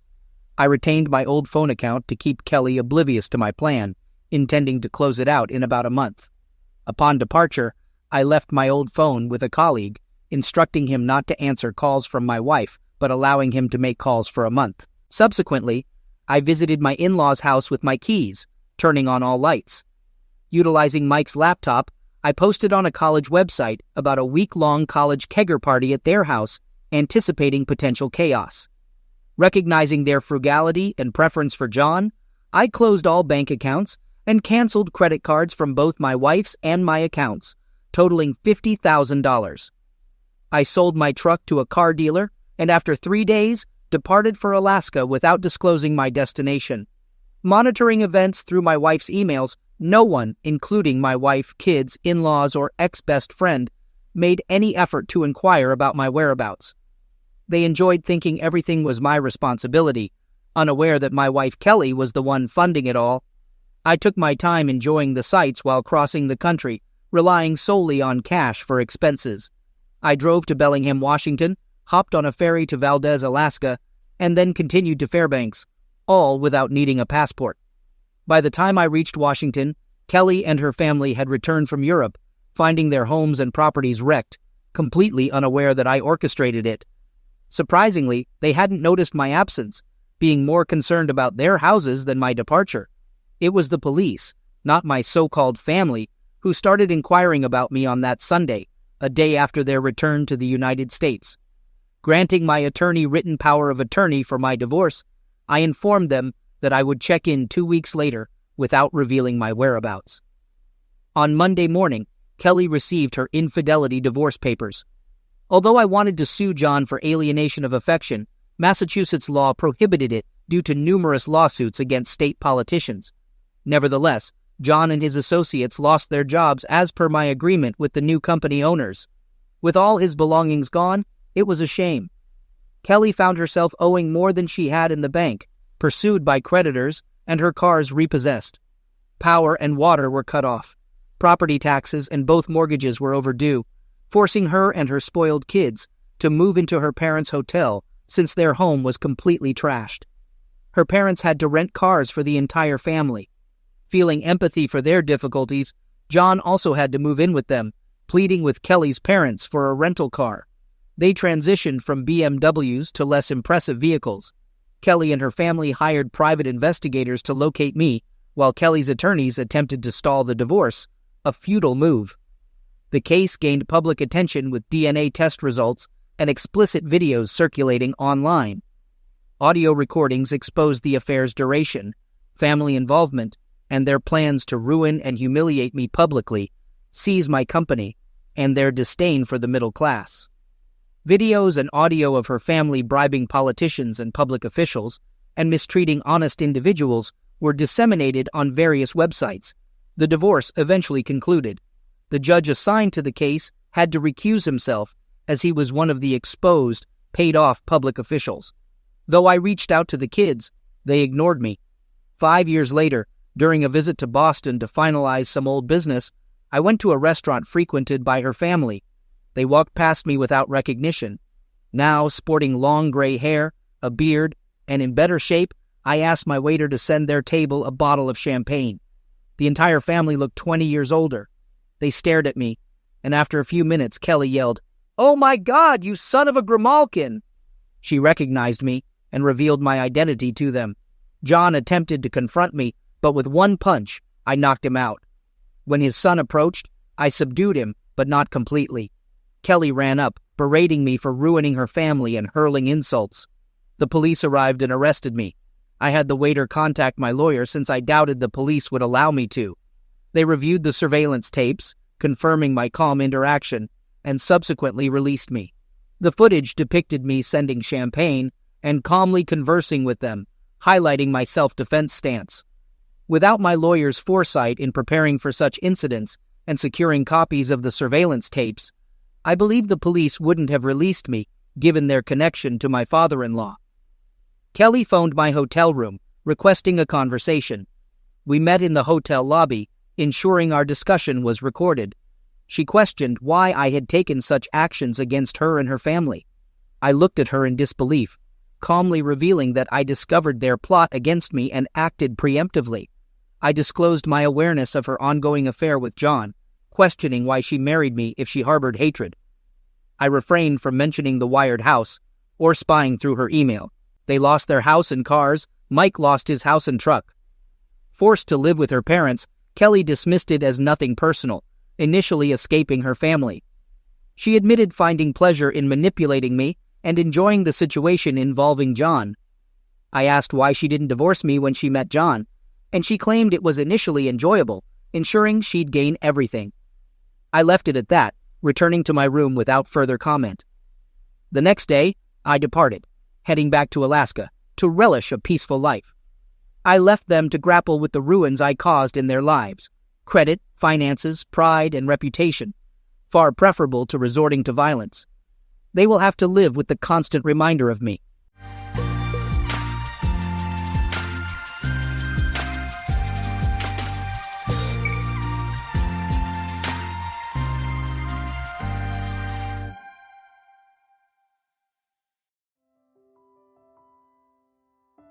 I moved here to study, and I'm embarrassed that this happened. After graduating from college, I was preparing for the secondary school teacher certification exam when I got involved with an older widow. I was born in New Jersey. This was my first time leaving New Jersey in my life, despite studying hard for the teacher certification exam at a tutoring center. I failed repeatedly. I had been studying diligently for 2 years, but still failed with good grades. I've wanted to be a teacher since I was young. I used to play teacher with my younger siblings, and I went to college without any trouble. However, the teacher certification exam was a high barrier. I decided to try one last time and moved to a quiet countryside village to forget city life and focus on my studies. The village was very small, with just over a dozen houses, but the community was welcoming. It was a place once featured as a remote area in our country, and the village was beautiful. I felt at peace living there, surrounded by low mountains, wide fields, and narrow roads. I rented an empty house through a friend of a friend. The house came with basic furnishings, and having helped my father with household chores since I was young, I could manage cooking for myself. The house had a small yard, 2 bedrooms, a kitchen, and a living room. I unpacked my things in the smaller room and used the larger room for studying. While I was adapting to living, studying, eating, and sleeping in this house, the person who introduced me to the house came by and mentioned that someone they knew was in a tough situation and needed to stay here, asking if it would be all right for them to use the large room, since I planned to use the house alone until just before the teacher certification exam. and it wouldn't interfere with my studies. I didn't mind someone else living there. Out of guilt, they offered to halve my rent. And since I had no financial leeway and had been relying on my parents for allowance, this offer was particularly tempting. I wouldn't have to pay for rent or food while studying at the academy, and I insisted on studying in a quiet place. This one last time, receiving support from my parents who weren't in a great financial situation themselves. The rent wasn't too expensive, but I planned to save up half of it for something I wanted later. But I never imagined she would bring so many children with her. I cleared out the large room and arranged the smaller room for studying. A few days later, some children came into the yard, followed by a small, pretty-looking woman. "I'm sorry, I have 5 kids," she said with a laugh. But it struck me as a moment of realization. She had her hands full. She mentioned that her youngest had just turned 2 when her husband passed away unexpectedly. She had no in-laws or parents of her own, having grown up in an orphanage, a place exclusively for girls at the time. She left with some independence money, worked, and eventually met her husband, who also grew up in an orphanage. Despite never knowing their parents, they wanted to be good parents themselves, which led to their large family.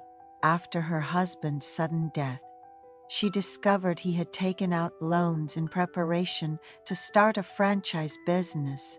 Around the time they were expecting their youngest, they lived cozily in a small house, but had to leave due to the loans, ending up in a remote village. The children's eyes all sparkled with innocence. The mother was busy with the paperwork for moving and transferring schools, willing to do any job available in the village. She has 3 daughters and 2 sons, the older boys often finding joy in sleeping in my room. She apologized, yet seemed to find a moment to breathe. At night, I could hear her telling old stories to her daughters in the next room. It's astonishing how she's managed to never raise her voice at her children in such dire circumstances. Truly a remarkable mother. The boys excitedly talked about their dad, saying, "Our dad was the best, even better than others.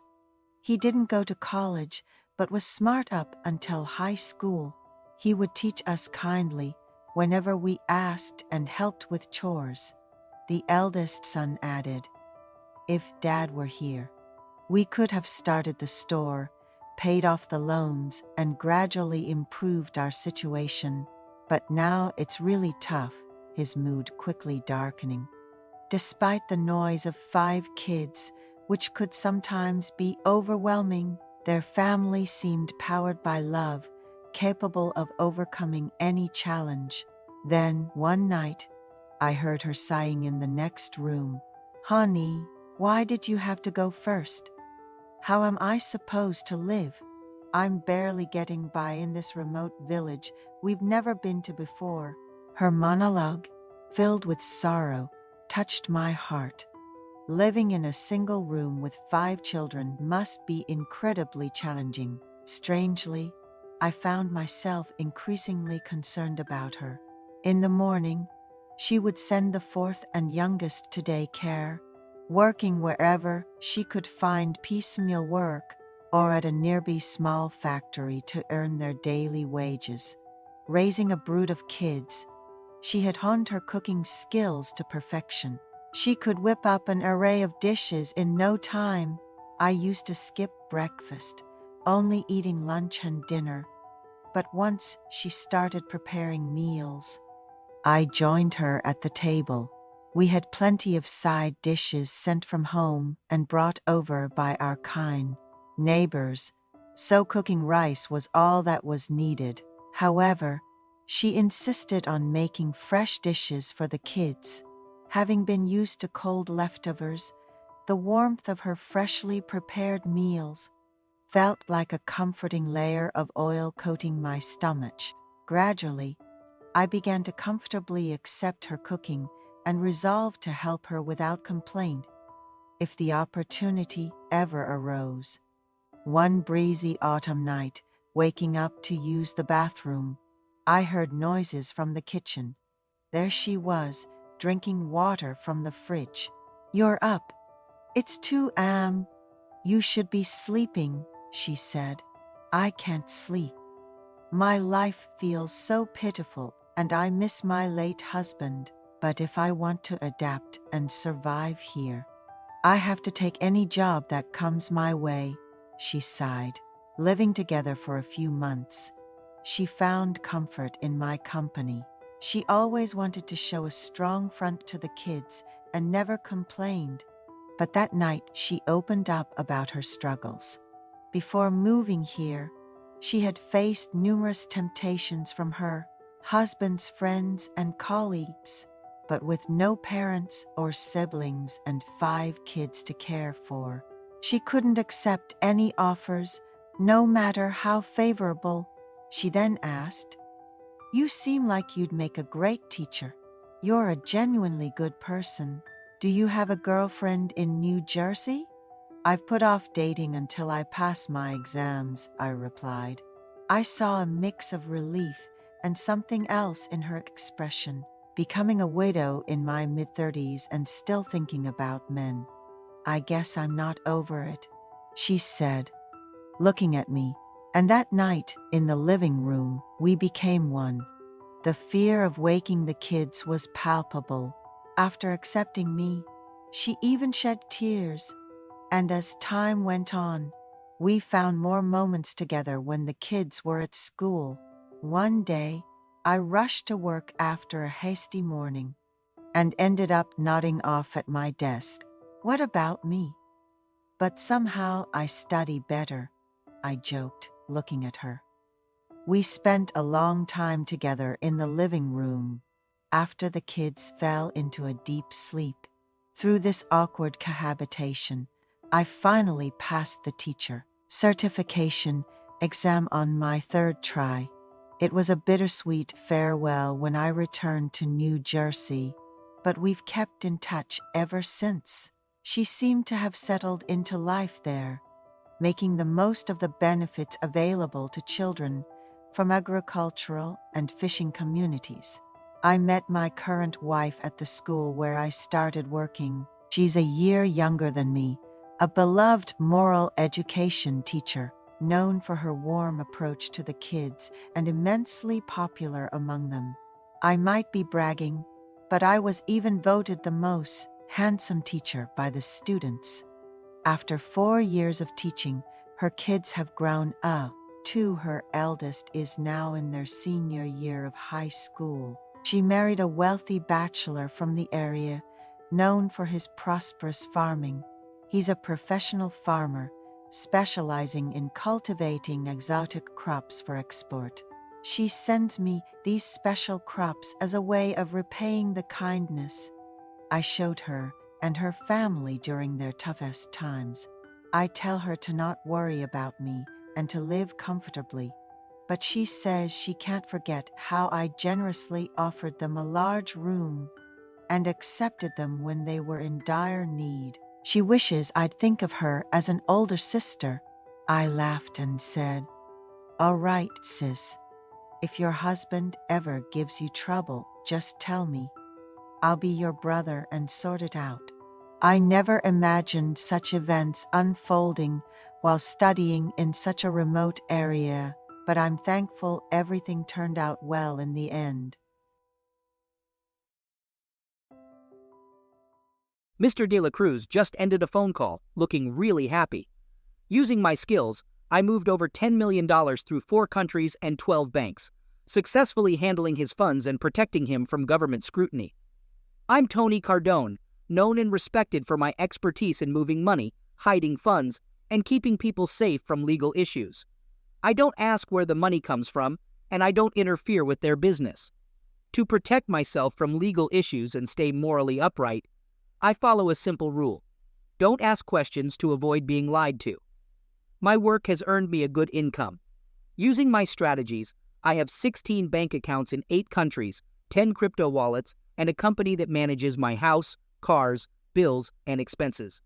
I receive a $50,000 annual salary from the company, which I use for unexpected expenses. The company makes a small profit yearly to stay legal and protect me from civil suits, lawsuits, or divorces by showing minimal net worth and income. Many clients appreciate my value and offer me things I can't accept as thanks for solving their money problems, such as women, medicaments, trips, protection, and more. Until now, I haven't taken anything from them. My current situation requires me to accept help with surveillance, protection, and some force-related aspects. Business friends were glad to assist and thanked me for my work. My wife, Jen, sees me as a financial advisor, not knowing my earnings, funds, or offshore accounts. She knows the company covers our mortgage, cars, and expenses. She hasn't asked because she doesn't need to work, drives a new luxury car yearly, and has an unlimited budget for shopping and entertainment. I thought Jen was happy and loved being with me.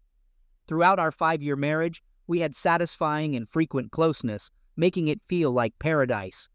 But apparently my paradise is about to face a Category 5 hurricane.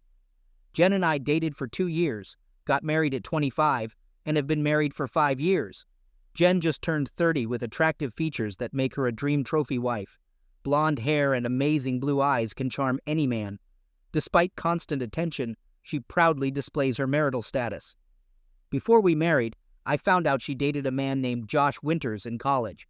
She was madly in love with him, but he enlisted in the Marines, and their relationship eventually fizzled out. Now, I've learned that 8 years later, Josh Winters left the military and came back to our city.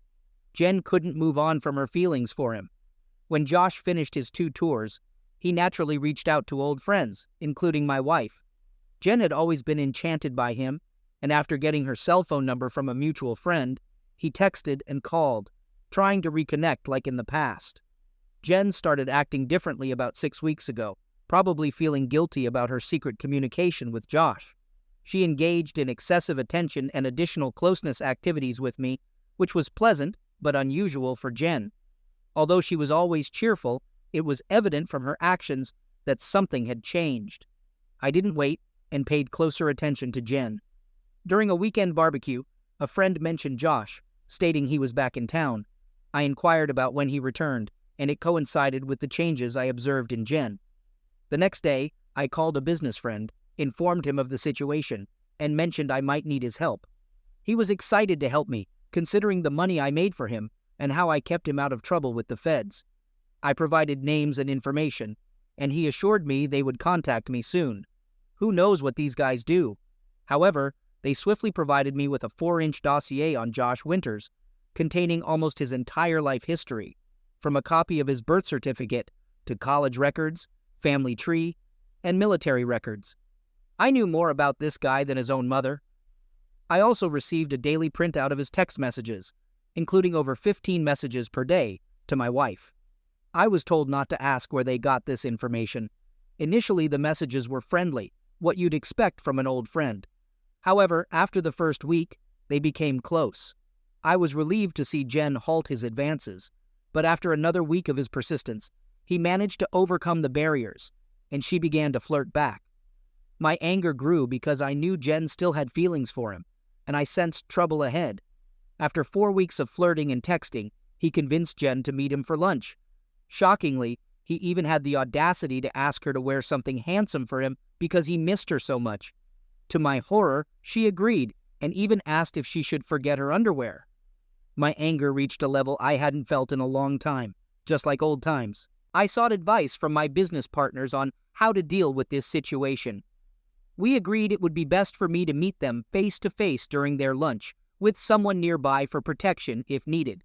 We knew exactly when and where they would meet, thanks to my friend's surveillance group assisting me with this problem. Entering the restaurant, I found them in a secluded area. Jen wore a revealing dress with a low cut and no bra, making me furious again. They sat together in a private booth with their backs to the restaurant, looking pretty cozy. I noticed a man following me, whom I assumed was one of my bodyguards. Approaching their table, my wife and her friend looked at me when I greeted them casually, and slid into the booth across from them. The large man who had been watching me now sat 3 tables away, looking at Jen with a friendly smile. I inquired if my wife would introduce me to her friend, sensing the tension in the air as I locked eyes with Jen. Josh appeared confused when he glanced at me, while my wife displayed a mix of shock and guilt.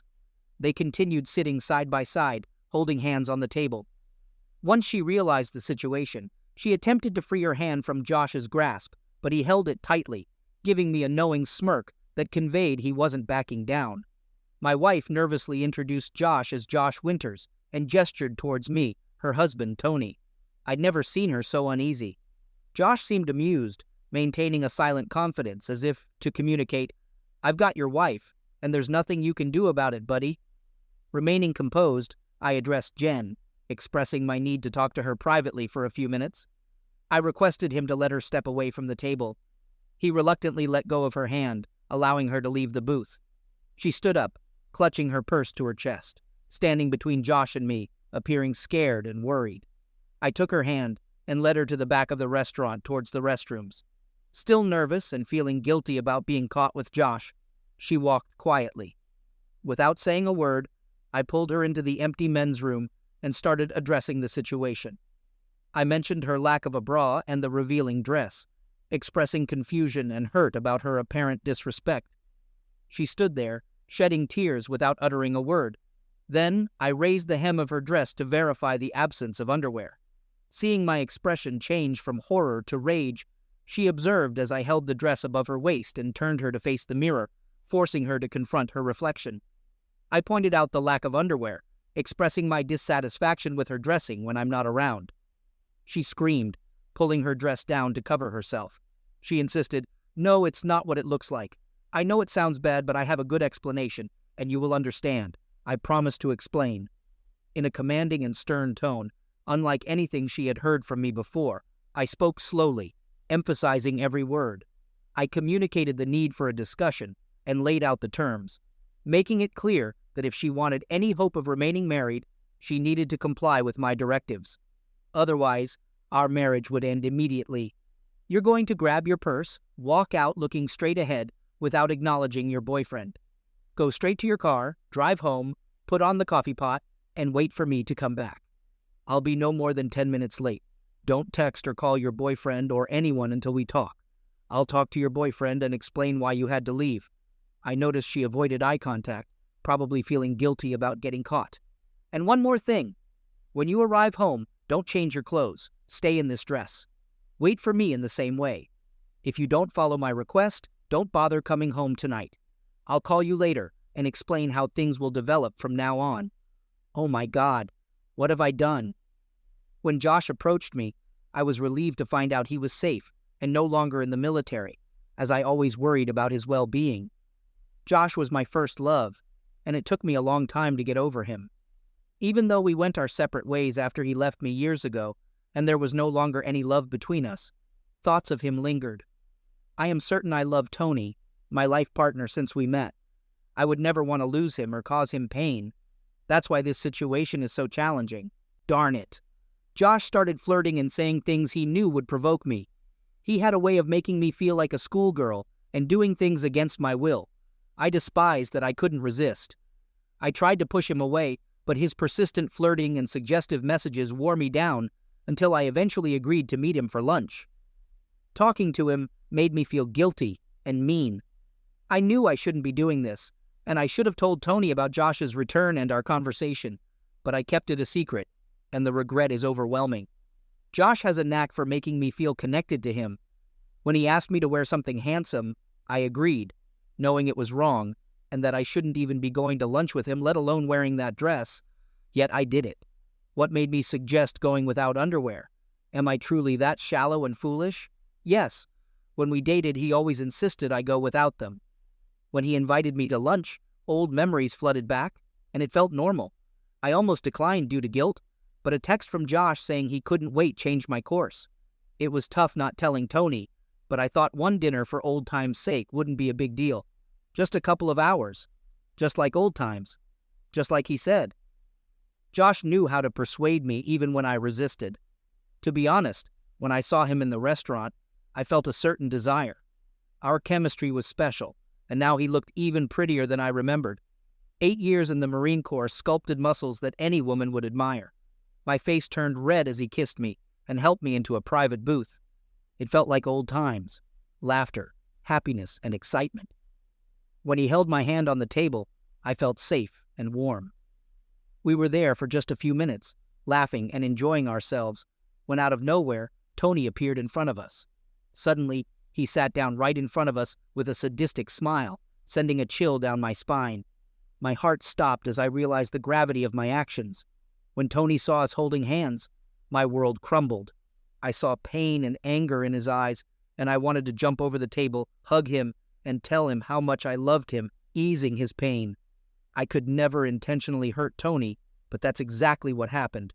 The way he looked at me with disgust and contempt shattered my heart. The man I love, who I've been with for the last 5 years, saw me with another man, an old flame. I was paralyzed and speechless, not knowing what to do. When Tony said he wanted to talk, my heart sank, anticipating the end of our relationship. As he pulled me into the men's room, I didn't know what to expect. When he lifted my dress to reveal I wasn't wearing underwear, I nearly fainted. I can only imagine what he was thinking. In that moment, I felt like a fallen and unfaithful wife. When he told me to go home and wait for him, the gravity of his words scared me. I knew I had to listen to save our marriage and make him understand why I did this. I need to fix this and agree with whatever he says. When he mentioned talking to Josh alone, I got worried for Tony. Josh is much bigger and has 8 years of Marine training. I feared Tony might get hurt. I wanted to tell him not to do it, but I felt confused. I tried to apologize, but Tony insisted I go home, saying he would be there soon. When he told me not to change clothes, I realized I was in trouble, and explaining my actions would be difficult. How did I let Josh convince me to do this? I didn't want him in my life. I just wanted to reminisce and have some fun. From Tony's perspective, though, I looked like I was about to have bed life with Josh. Darn it. How can I fix this? I felt like everyone was watching me as I walked to my car. I didn't dare look at Josh, and I knew he wondered where I was going. It took a few minutes before I stopped crying enough to drive home. It felt like the longest trip ever. Seeing pain in Tony's eyes made me cry again. How could I do this to him? I can't believe I let Josh manipulate me like that. Now I have to make Tony understand and forgive me. Darn, I'm in such a mess, all because of Josh and my stupidity. When I got home, I made coffee and wondered about their conversation. How long before Tony comes home? Will he be angry? Can I salvage our marriage? I need to. I don't want to live without Tony, and he must know he's the only one I love.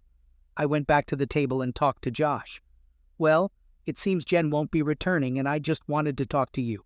You must know she still has feelings for you and is easily manipulated, as you've seen today and over the past few weeks. But understand, she's married to me and I won't share her. I'm not possessive or reckless.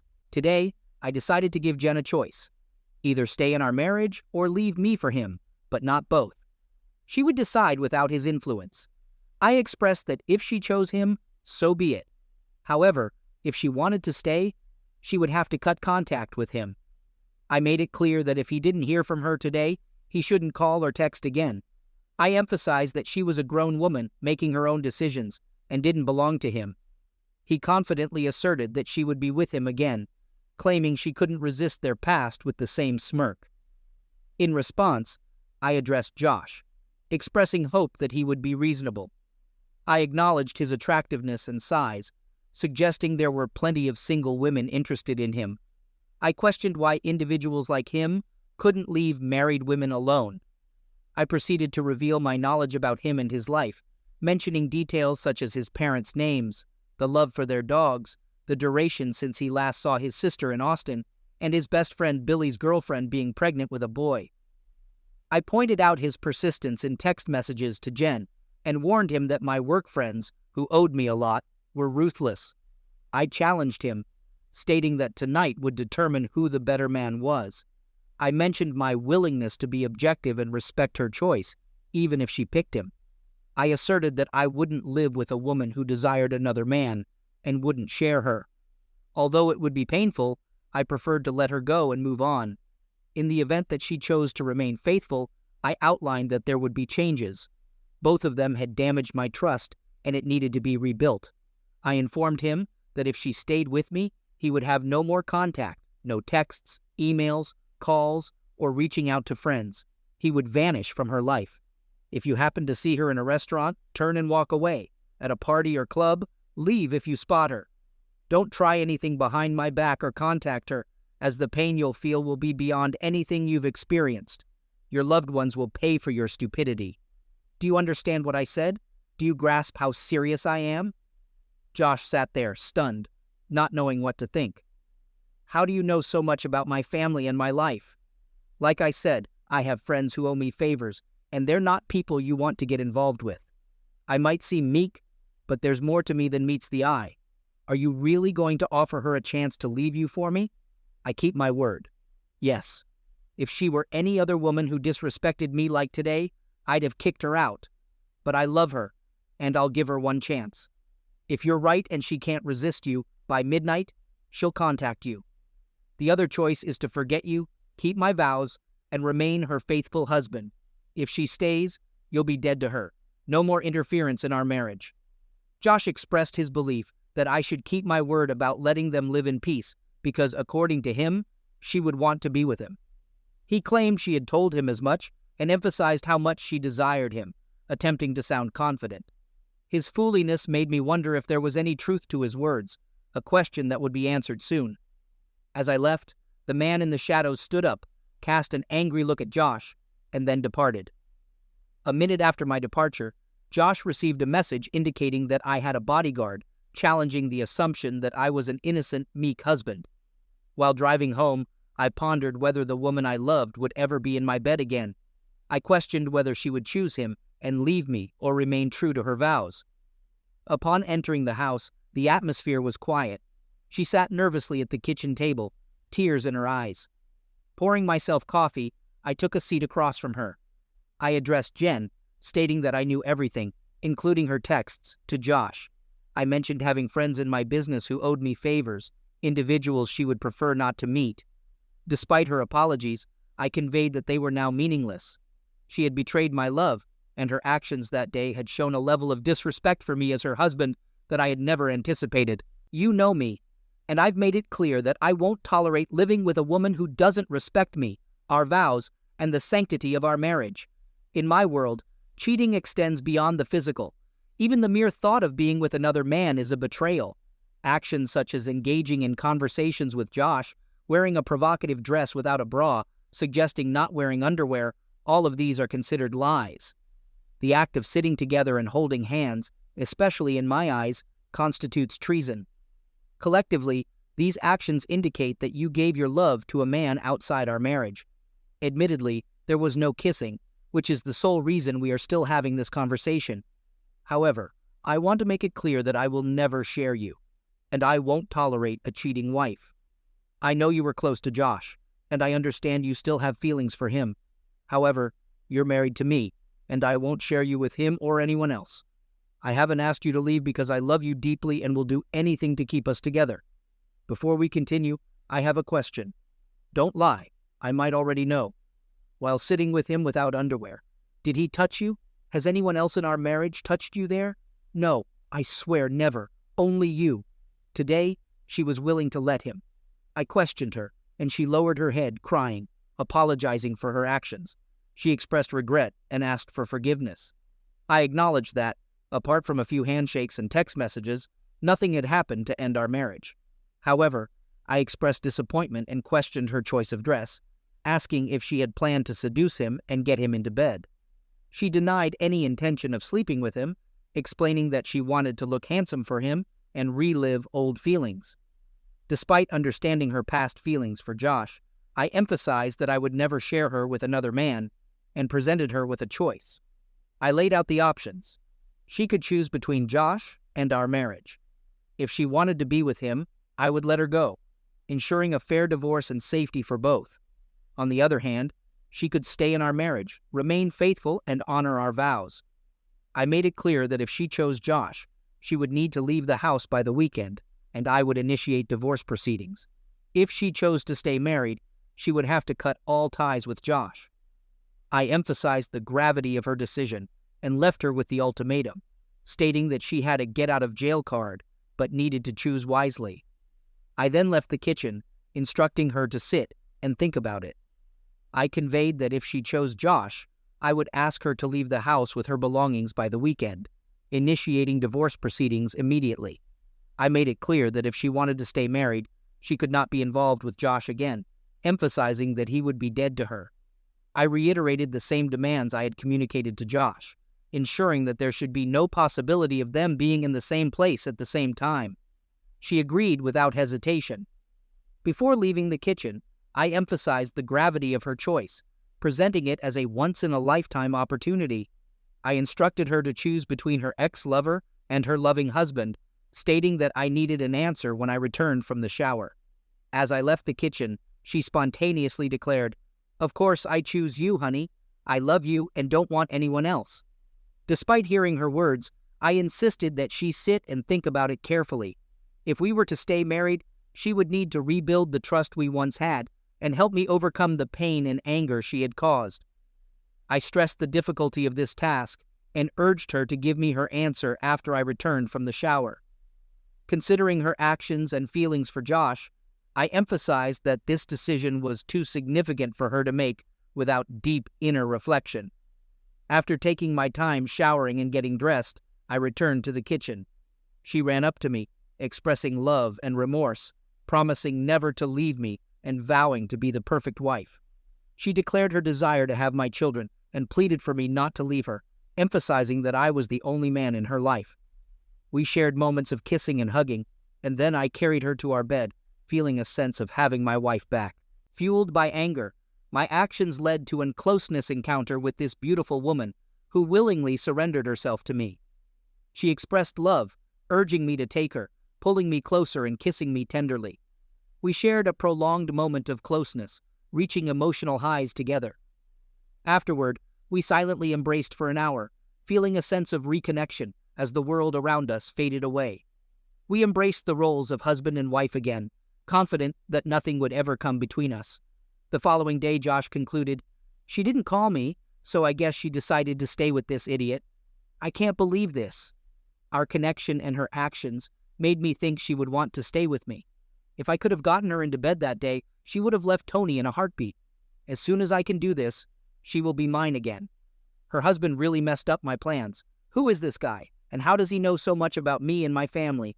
Well, I'm not done yet, and I think I can get her back. Sorry, Tony, but you're going to lose this girl. A few days later, idiot. Josh finally texted Jen, trying to convince her to leave me and be with him, which didn't surprise me. The good news was that Jenna showed me the text message and didn't respond to it. I told her I had already seen his message and was glad she didn't respond. Showing me the text was a smart step towards repairing our trust issues. The following day, I sent a text to Josh, inquiring about his parents' success in finding Casey and Mickey. Josh promptly called his parents, learning about their distress upon discovering the dogs were missing. He realized that his involvement with Jen had hurt his parents, despite Tony's previous warning. To emphasize the seriousness of the situation, I made the dogs disappear for a few days under close supervision after Tony's warning. Josh called me back immediately after speaking with his parents, expressing anger and concern. He demanded to know what I had done and issued a threat, stating that if the dogs weren't alive, he would do bad things to me.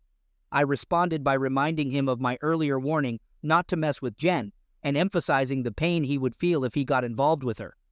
I assured him it was just a temporary disruption and that the dogs would be back soon. However, I made it clear that this was his final warning and insisted that he never contact Jen again. Josh acknowledged the warning, but stressed that the dogs better come back in good shape since he had ignored my earlier instructions.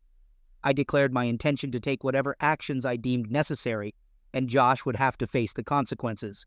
In response to his threat, I informed him that the return of the dogs was uncertain, as his tone did not inspire mercy. I contemplated whether they would come back at all, emphasizing his disrespectful tone. I suggested that perhaps his parents should know the reason their puppies had gone missing, teasing the idea of calling them. Josh, realizing the severity of the situation, apologized and pleaded for the return of the dogs, promising to stay away. I accepted his apology, but warned that next time, it wouldn't be the dogs disappearing.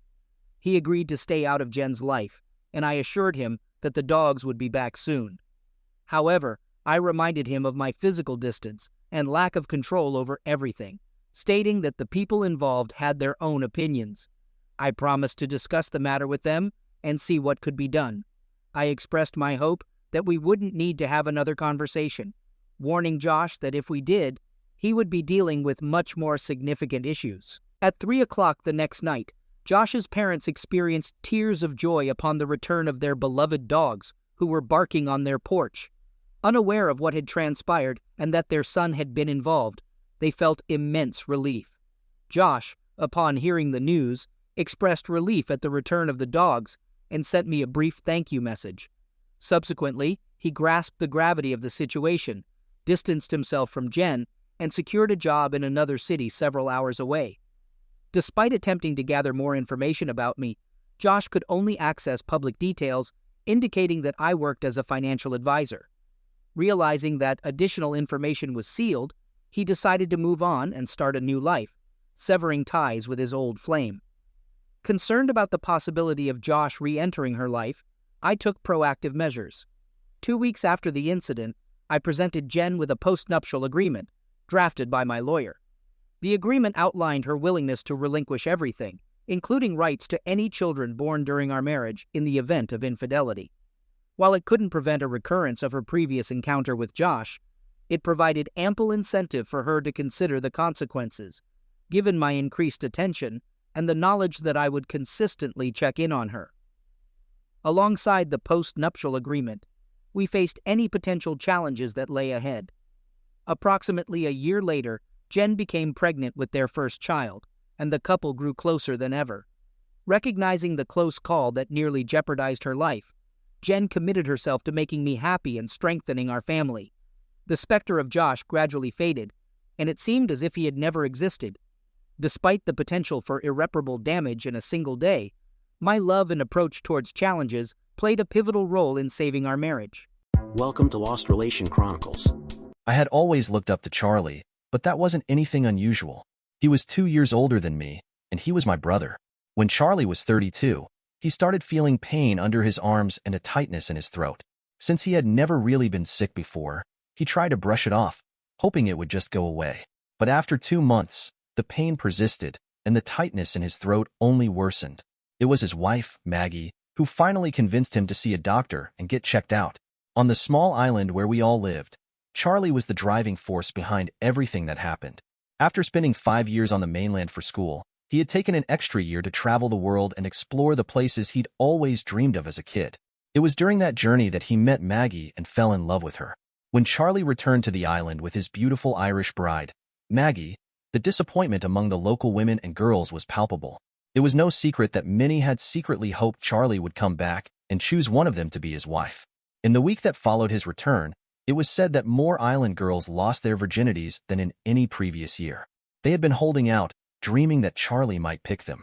Meanwhile, the boys and men who were the unexpected beneficiaries of this sudden change in heart found themselves not only enjoying these intimate firsts, but also enduring the tears and heartache that came with them. What should have been moments of passion were often interrupted by sobs of lost hopes and unfulfilled fantasies.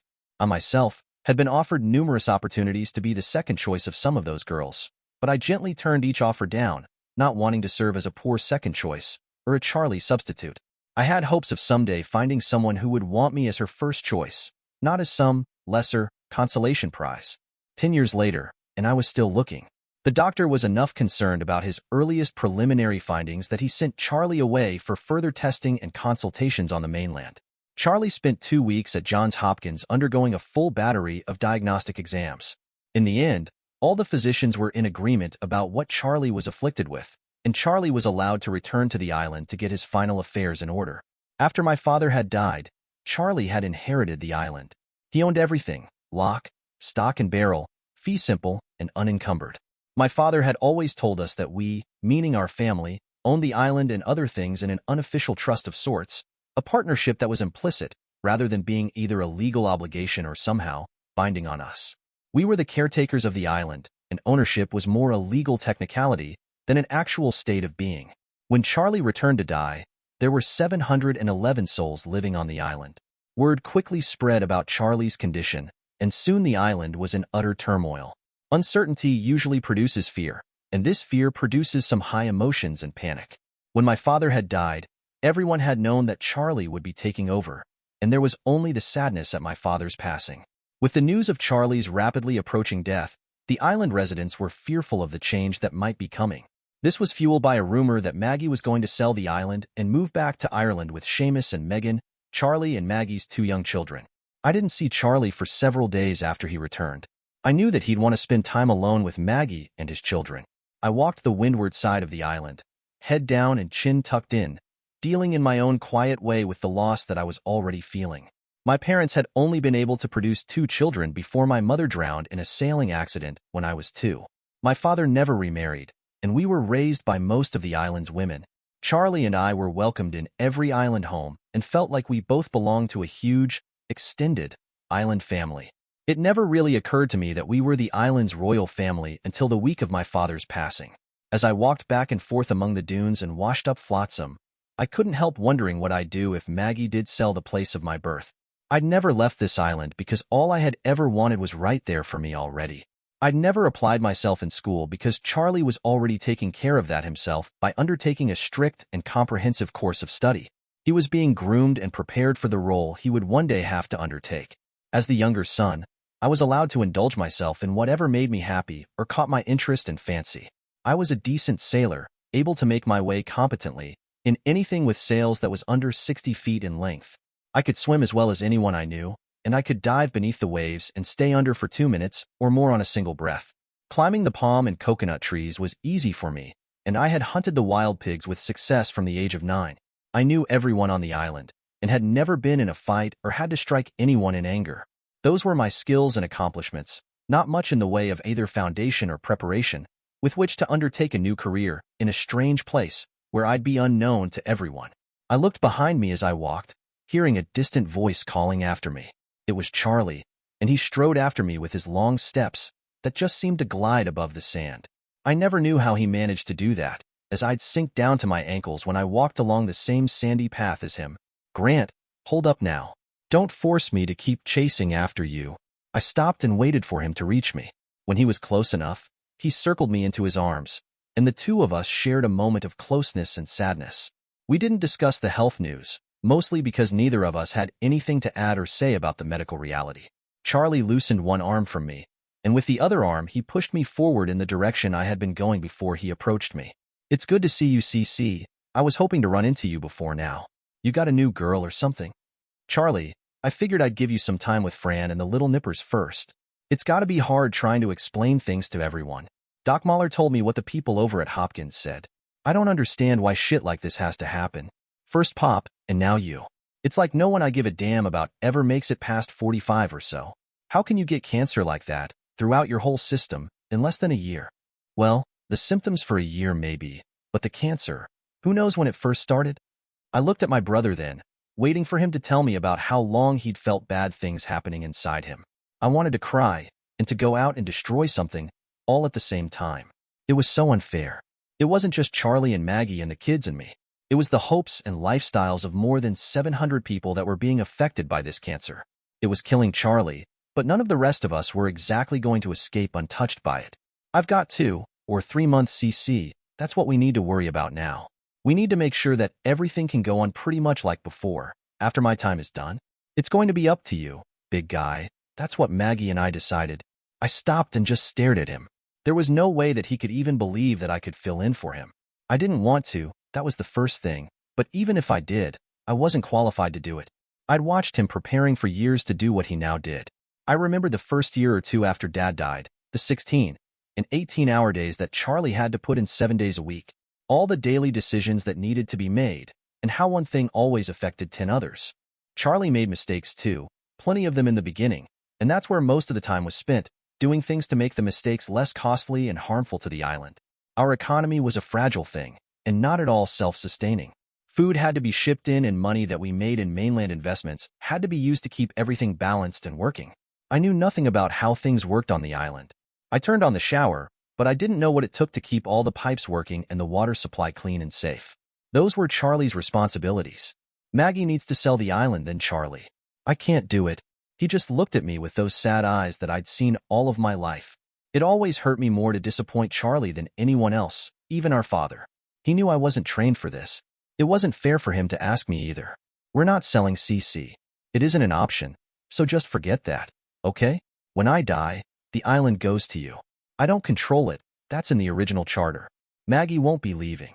Megan and Seamus, this island is their birthright, so they aren't leaving either. You need to be the caretaker now. When Seamus gets older, if you've done a good job and gotten him trained right, maybe then you can turn it over to him and go back to sailing and fishing and hunting all day. Not before then, though. Do a good enough job, and you'll get to sit back when you're 55 and start living your perfect life again.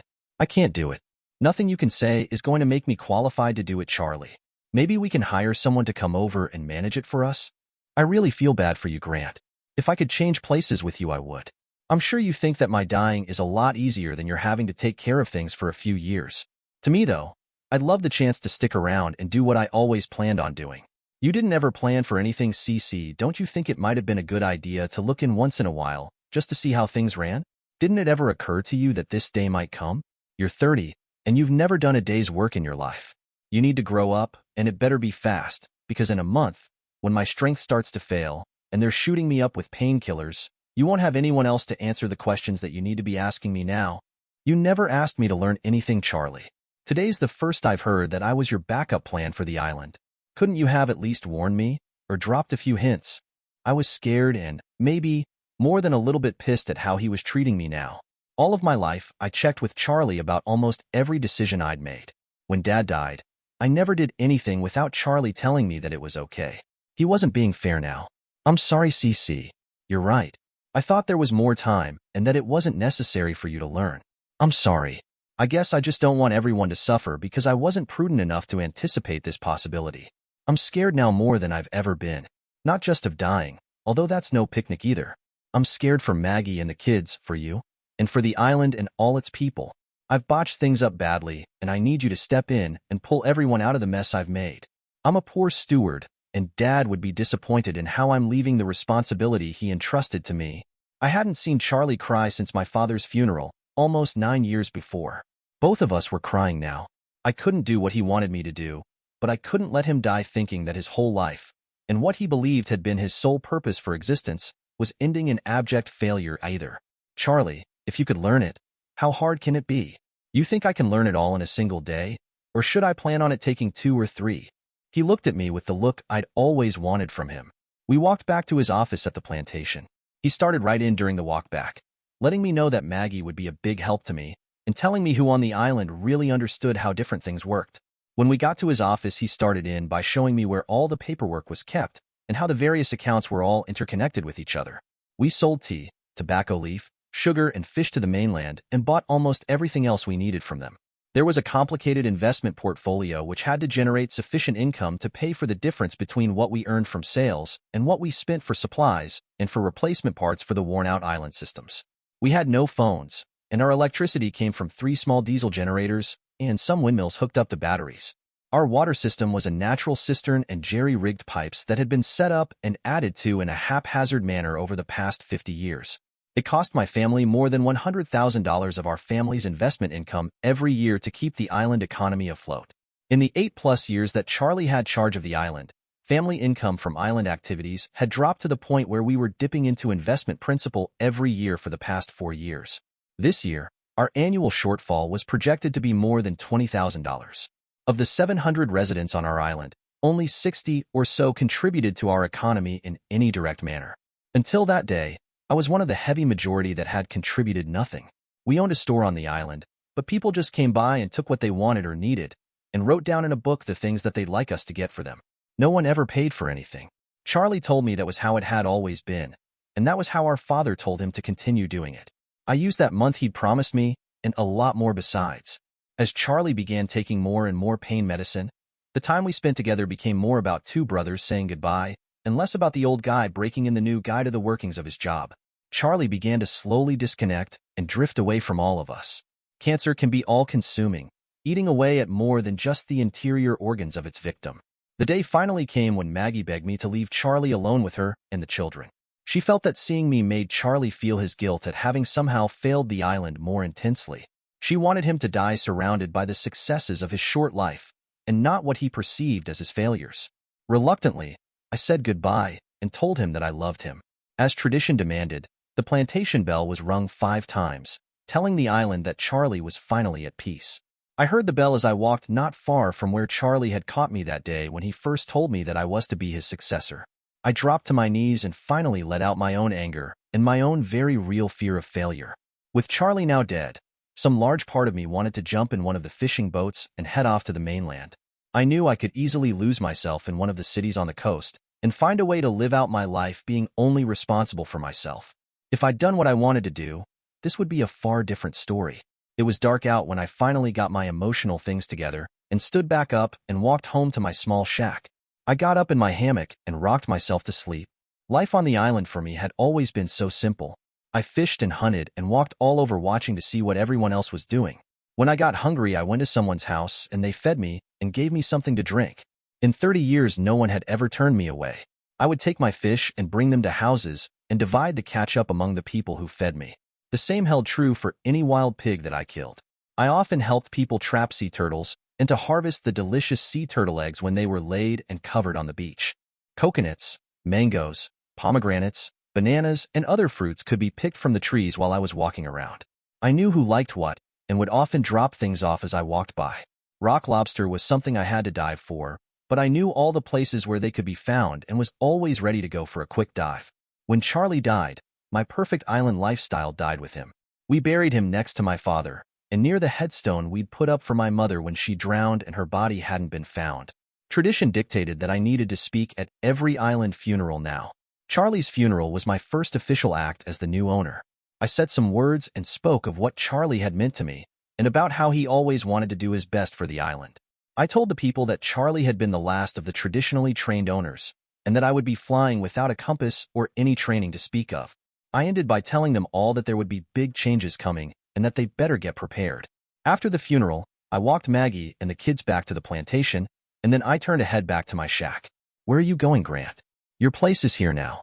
I've moved all of our things out of the big room. That's where you are to live now. I'm staying in Poppy's old room until the children and I decide what we'll be doing."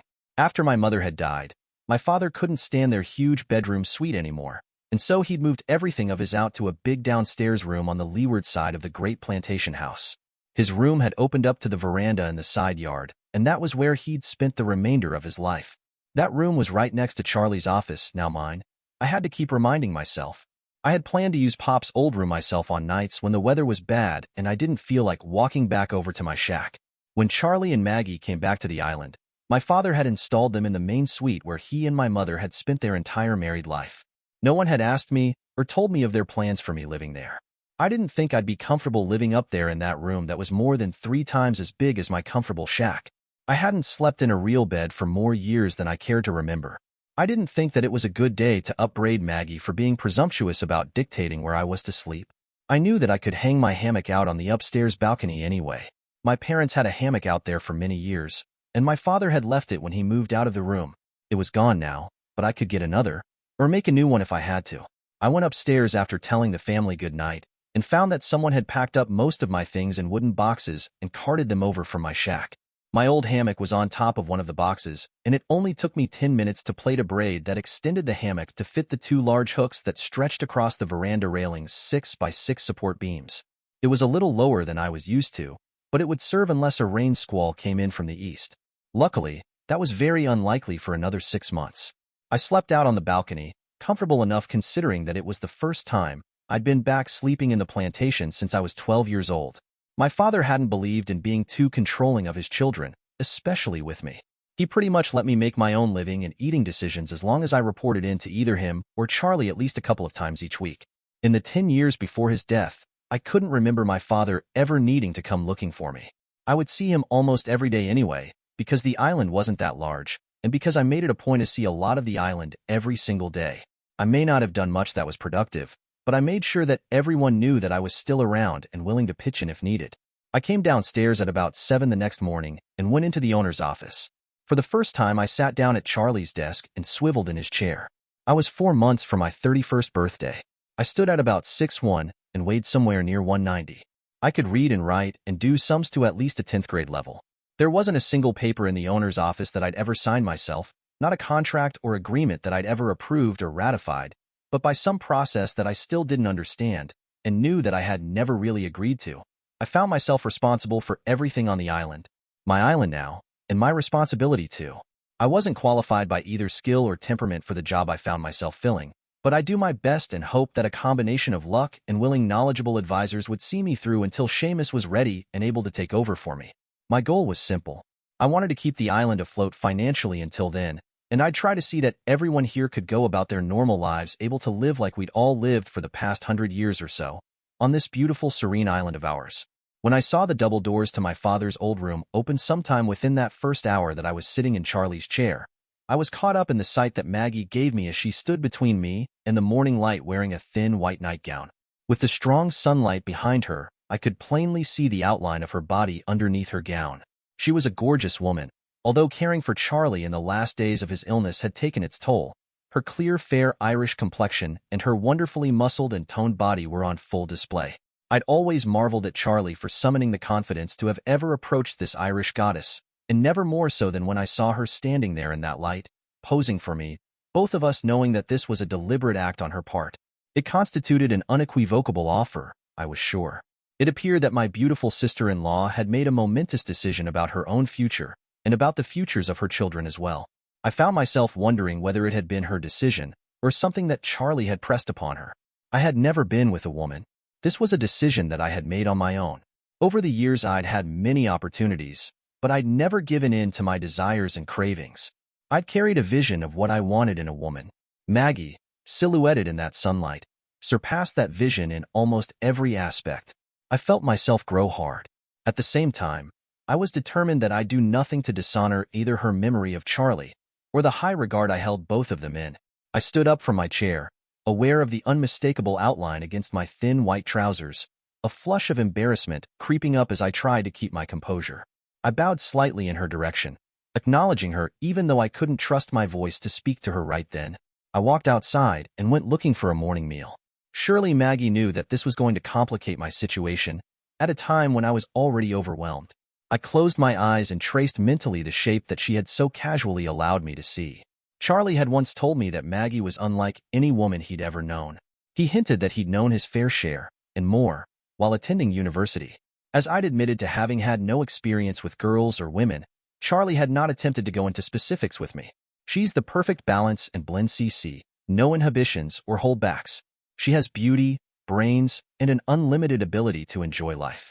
I tried to get her to bring Fiona, her sister, here for you, but she absolutely refused to. We'd never spoken of her like that again, but I remembered the look on his face as he described her. Charlie had never seemed more enviable than at that moment in time. While he lived, I'd coveted nothing of Charlie's. Was I going to end up taking his place in every aspect of his life? Would I somehow lose myself, my own identity, and become Charlie's surrogate, a father to his children, husband to his wife? Is that what I'd settle for? I could certainly have settled for far less. I spent all of the next month doing a careful, house-by-house census of the island's population. It had shocked me when Charlie had claimed that only 60 people contributed directly and positively to the island's economy. There were now 710 of us living on the island. My preliminary data showed that there were 47 children under age 5, 32 age 5 to 9, 47 between 10 and 15 years old, and 14 that were between 16 and 17. Under children, I had a total of 140. There were 74 boys and 66 girls. None of the children had jobs that made material contributions to the island economy. There were 211 island residents between the age of 18 and 34. Of these, 113 were males and 98 were females. 31 of the males were engaged in productive labor that benefited the island economy. 11 of the females were productive in the economy as well. This meant that 169 people in our prime working age demographic were uninvolved in producing anything that directly contributed to the economy of the island. I was shocked when I saw that number. I wondered how my family could have permitted and allowed something like that to take place. I knew that I had long been one of the residents that was non-productive, but I hadn't realized that I was the norm rather than an exception. I began to see why Charlie had encountered so much trouble balancing the income with the outgo. The 35 to 59 age group contained 346 residents. This consisted of 133 males and 213 females. 21 of the males were productive to the island economy, as were 14 of the females. Again, that meant that 311 in that age group were classified as economically non-productive. There were 13 residents aged 60 or more. Our oldest resident was Granny Torres, who claimed to be 97, but was probably closer to 80 from the ages of her children still living on the island. Tony, her eldest, was 57, and he remembered his mother being a young and pretty woman when he was growing up. The other 12 were 60 to 70, and were all females for some reason. Tony Torres was our oldest resident male at 57 years 9 months of age. None of the eldest residents were economically productive for the island. By my tally, 77 people added to the wealth of the island. That was a better number than Charlie had given me, but that still represented barely more than 10% of our population. I knew all of these people too, and I knew that many of them were close to being self-sufficient in terms of meeting their own food needs and in maintaining their homes and the paths leading from their properties to the central congregating areas of the island. It wasn't all simple black and white numbers that I was dealing with. We had 40 people engaging in our commercial fishing fleet, but there were another 6 that operated the boat that delivered fish to the mainland. Only 2 people grew our tea, but 7 others worked the harvest that occurred several times each year. 5 of the tea harvesters also worked in the fishing industry as well. 3 people tended the tobacco leaf growing, but they grew their tobacco on pieces of land maintained by several other families who didn't participate in the planting, tending, or harvesting. The sugar cane was spread out on one whole side of the island. Many people worked in the cane fields during harvest, but only 5 spent time clearing and burning the fields for later new growth. There probably wasn't a house on the island that didn't have 3 or more machetes that were kept sharp and ready to help with the cane harvests. I had always worked the cane harvest for at least a portion of the cycles. Another fact I unearthed was that our commercial fishing hadn't produced a net operating profit in the past 7 years. Our boats were in degraded shape, and we had no one on our island who was able to perform anything more complicated than simple maintenance on the engines on any of the boats. We had lost a lot of our fishing skills when people who knew their trade had stopped teaching it to our young. More than half of our total workforce was involved in plying a trade that wasn't making us any money. If we used profit as a standard to judge productive labor, we had 27 people engaged in work that returned a profit to the island. I started looking closer at the investment returns that Charlie had been getting. What I found really made me nervous. My father had generated a steady 5% return on average each year. It varied from 4.83% to 5.21% over the 23 years he was in charge of investments. Charlie had averaged just over 13.73% per year. There was no way that I could ever equal that kind of high return, and it would be crazy for me to even attempt it. Charlie was investing in sophisticated leveraged investments where he was separating different components of yields and selling off the separated pieces as desirable strips. He was also trading in energy futures and clean air credits. I had no idea how to do any of that and didn't even have my own checking or savings account. Maggie, can you please come help me with this? I was out in the hall in front of the plantation office when my sister-in-law was walking by. I showed her the notes I'd made detailing Charlie's annual income yields and asked her if she knew how he'd managed to perform so well year after year. That's what he studied in school, Grant. Finance was his main field of study, you know? He was always most confident about that aspect of his stewardship. To him, none of the rest of it made any financial sense. He said it was just as well that we grew tobacco leaf for cigars since we were more communistic than Fidel in Cuba. Have you figured out about the fishing business yet? You mean that it loses money every year? Yeah, I figured that out too. At least we make money with the cane and the tea and the tobacco leaf. Charlie wanted me to tell you that you need to keep the fishing fleet going though because it produces a tax write-off greater than its cash-on-cash losses. Charlie offset all of the gains from the agriculture by the paper losses on the fishing. He said that we eat a lot of the fish that are caught, and they don't count against us as income. Also, the diesel fuel for the fleet is used to power the island generators. Without the fishing, we wouldn't have electricity when we need it. Some of the batteries for the windmills are also part of the fishing fleet components. All of this information made me realize that I had to get greater detail before I could start making meaningful decisions about island economy changes. Well, at least I had a better handle on who wasn't working and producing for the island. The next day, I rode to the mainland when they delivered our fishing catch to the cannery. It was my first time on the mainland, and I'd only ever been to 3 or 4 other small islands before, and that had been when I was out sailing with my father. It was somewhat intimidating seeing how big the city was where we landed, and it only had a population of 70,000. I wondered what New York or Chicago looked like. I went to the unemployment office there and signed up to talk with a counselor. When I explained why I had come to see him, he thought that I was crazy. I assured him that all of the island inhabitants were U.S. citizens and showed him the part I'd read from one of their pamphlets about training programs for the chronically unemployed workers. He took me over and introduced me to a nice lady who was his supervisor. She listened politely to what I had to say, taking notes from time to time, and then told me that they would send out a team to verify my claims on the island. I offered to transport her team round trip for $300, and that included 2 nights stay at the plantation. She told me that she'd have to get back to me about that. I gave her our mainland post office box and told her that we only picked up our mail on Tuesdays and Fridays when our fleet delivery boat was in the city. I hurried back to the cannery dock and could see that everyone had been waiting around for me to get back aboard. I didn't get back to the plantation until after 9 that night. I was hungry when I got in and had to knock on Maggie's bedroom door to ask her where some food was that it wouldn't cause a problem for me to eat. She got up and made me 2 nice ham and grilled cheese sandwiches. When she put them down in front of me, I thanked her and bit right into one of them. It was good, and I told her so. She told me that it had been one of Charlie's favorites when he needed to stay up and work late. How did you like the mainland, Grant? Was it truly your first time going there? She sat down at the table with me, and I told her what I'd seen and done over there. After I told her what I had been trying to get accomplished with the unemployment office, Maggie laughed and clapped her hands together. When I told her that I had offered transportation and lodging for $300, I was afraid she would cough up a lung as hard as she was laughing. It took only 2 weeks before the team made arrangement with us to transport them out to the island so that they could conduct field interviews for skilled training placements for 300 of our residents. I selected the 300 that I wanted interviewed and explained to all of them what we were doing and why it needed to be done. I wanted some of our residents to learn new and hopefully valuable skills, but I also wanted to take full advantage of the money that the government was willing to spend to train and retrain workers who came from certain categories of the labor force. I had farm workers, cane harvesters, displaced fishermen, and tobacco industry workers. All 3 of these category of workers was entitled by federal mandate to training and either extended unemployment benefits or training living allowances. I had several buildings that were currently in use that could be leased to the government and used for training, and 9 unused bedrooms in the plantation house that I could rent out nightly to teachers and program administrators. We had 3 boats that were licensed to carry up to 15 passengers with the tickets held by our captains and the certifications of the boats themselves. The interview process took longer than we expected, but we finally managed to get 214 of our applicants accepted in one retraining program or another. I made the state a good offer on 3 training buildings and got a sign lease for 6 of our plantation rooms at $30 per night per room. We served 3 meals per day, and they cost $15 a day. It was a family-style menu, and each guest had to either opt in or take care of his or her own food needs.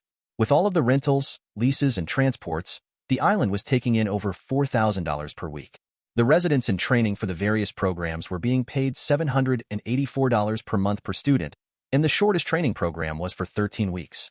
Maggie acted as hostess for the plantation rooms, and we brought in several residents to cook and help with the room cleanups and the linen and towel laundering. Maggie and I jointly decided that we wouldn't take any of the training money from the residents, but that we were going to start charging people for a lot of the things they were ordering from our store. For the first time in our store's 50-year history, it started showing an income.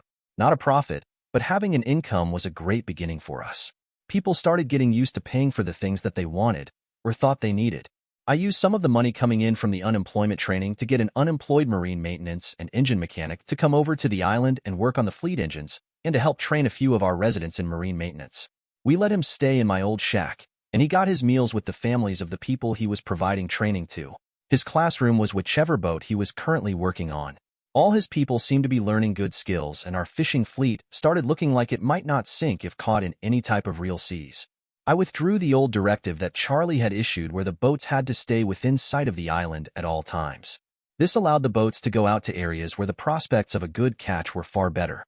It didn't seem like it was possible, but all too quickly a year had passed since Charlie had died. Maggie and the children dressed up in their best clothes and went up to the hill and visited Charlie's grave. I had been going up there 2 or 3 times a week, quietly and all by myself, explaining some of my ideas to Charlie and talking about the processes I had gone through to arrive at the decisions I had been making. I knew that Charlie wasn't in a position to hear me, or certainly to make comments or suggestions, but I still wanted to run some of the things by him, if only to get them better organized in my own mind. While I was up there, I decided that it wouldn't hurt anything to let him know about the thoughts I'd been having about Maggie and the future I hoped she and I might have together someday. Maggie had done some other things to let me know that she was available to me if I was interested. I was very interested, but I wanted to wait for the whole year. and to also make sure that she didn't think that I thought I was exercising some right of inheritance with her. She and Charlie had been good together, but I was no Charlie. I waited another week, until the weekend when all the guests had returned back to the mainland for a period of time.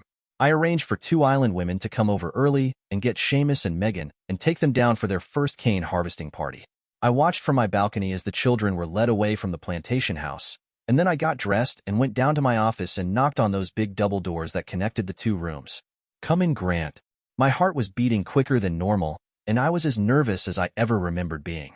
There weren't many men still untried and tested with women at my age. I opened the doors and looked over at Maggie, who was lying in her bed, her head and back propped up on several pillows. Her red hair was still piled up in the bun she tied it in when going to bed at night. She was still in her night clothes and had her covers pulled up almost to her neck. She was lovely just like she was. No makeup or other adornments were necessary to make her more beautiful. I knew some of the pleasure Charlie must have felt seeing her like that almost every single morning of his adult life. As I walked over to the side of her bed, I knew that nothing I'd prepared or rehearsed would serve me as I tried to convince her that I was someone who could offer her a better life than what she now enjoyed. I found myself losing the little bit of confidence that I'd managed to build up after reviewing all that had happened in the year since Charlie had died and left me in charge. It was true that we had generated enough in island revenues that we hadn't needed to use any of the meager profits our mainland investments had produced.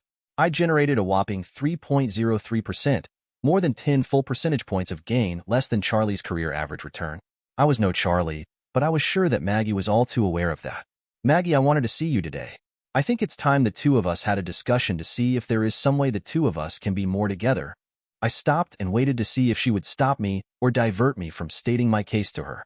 She was still smiling at me, so I took that as a positive sign and started to move further into my plea. "I know that you were used to Charlie, that it was him that you loved and married and made a family together with. I always said that I wanted my own woman, someone who wouldn't feel like she had to settle for less than Charlie." Maggie held up her hand then and stopped me before I could continue on. "Grant, Charlie isn't here. If he were, neither of us would be having this conversation, would we? I'm still here, though, and I don't have to choose between you and Charlie. I'd be choosing between you and whoever else the island might turn up to court me. Who would you say gives you the most competition for the women's affections here on the island, Grant?" If I was to answer my own question, I'd be forced to admit that no one does. I'm afraid, though, that you will always try to measure up to the impossibly high standards that you have always attributed to your brother. He warned me that you would do that, you know? When he got sick, he was always talking about how disappointed in him you'd be when you discovered how poorly he'd managed the island's resources. He told me that you'd do a better job because you really knew everyone on the island, and that you'd made all of them your family for your entire life. Charlie could never have done that, Grant. His gift wasn't that broad. The money he made with the mainland investments, it wasn't sustainable, Grant. You saw the risks he was forced to take each year as the other island incomes tapered off. He projected that he'd need to earn 25% annual returns within 2 more years just to not deplete the principal every year. He stood pacing in his office late on many nights, telling me that it just wasn't possible to do. In a year, you've instituted sustainable growth and changes to the economy of the island. You've gotten residents to train and acquire the skills that can produce money to keep our island on a firm economic footing for many years to come. The fishing was profitable, cash on cash, for the first time in many years. The people who live here are looking forward to the coming years, unlike the way it's been for the decade or 2 before. They have hope that something good is in their futures. Hope is crucial for happiness. I want to live here with you, to help raise Seamus and Megan, and to try to do my best for the people here, our island family. I don't want to be a piece in your life's puzzle, Grant. I need to be a hunger deep inside you that nothing else will satisfy. I need a man with a passion for life. Can you summon up some passion, Grant? I don't know, Maggie. I've never tried to. Charlie told me something else too, Grant, because he knew that you could probably make it to this point, but that then you'd pull back and try to play it safe again. He said that has been your pattern since childhood. He told me to help you get past that one stumbling block that always seemed to stop you from pressing forward with your plans. As she spoke, Maggie shrugged out of her night clothes. I watched her with fascination as she managed somehow to do that while still keeping her covers up so that nothing important got exposed. I'm totally naked now, Grant. Underneath this coverlet, there is no obstruction to what you claim you want. You have to come forward, though, to claim it, because I won't go farther than this. She lay there, supported with her pillows and keeping the comforter secure up to her neck. I wanted to rip off that cover and feast my eyes on her naked body. I wanted to throw off my own clothes and ravish her the way I knew that Charlie would have done. Instead, I stood there thinking of Charlie and knowing that she could never accept me like she'd accepted him. She was staring right at my face, and I knew that she could tell that my passions weren't adequate to the challenge she had issued. I began the slow process of withdrawal, knowing that some things were never meant to be. I'd done all that I was capable of doing. I'd said what I'd come to say and offered her what I had to give. I had been right from the beginning, and that was why I'd never been willing to be the consolation prize for those that preferred Charlie to me. I didn't blame them for preferring him. I just didn't choose to settle for being second choice. I turned away, obeying that tight knot in my stomach that urged me to flee before it got even worse. I made it to the office doors before she called out my name again. "You, Grant, I choose you." I turned around and she had thrown off the covers. I drank in all of her loveliness in one giant, visual gulp. She was all that I'd imagined, and then some more. It took several seconds for my feet to turn and head back to the bed. Somehow, I'd shed all of my clothes by the time I managed to crawl into the bed with her. She had chosen me. If she hadn't, she wouldn't have called me and thrown away her covers. I remember starting with her face and kissing her wherever I could manage to reach. I fumbled, I'm sure, not knowing where to pay attention to next. I allowed myself to act and react, forgetting for a time that I had no real idea about how I needed to proceed. I'm sure she helped me all along the way, but that's only because I somehow wound up buried inside her and letting my instincts point me to where I wanted to go.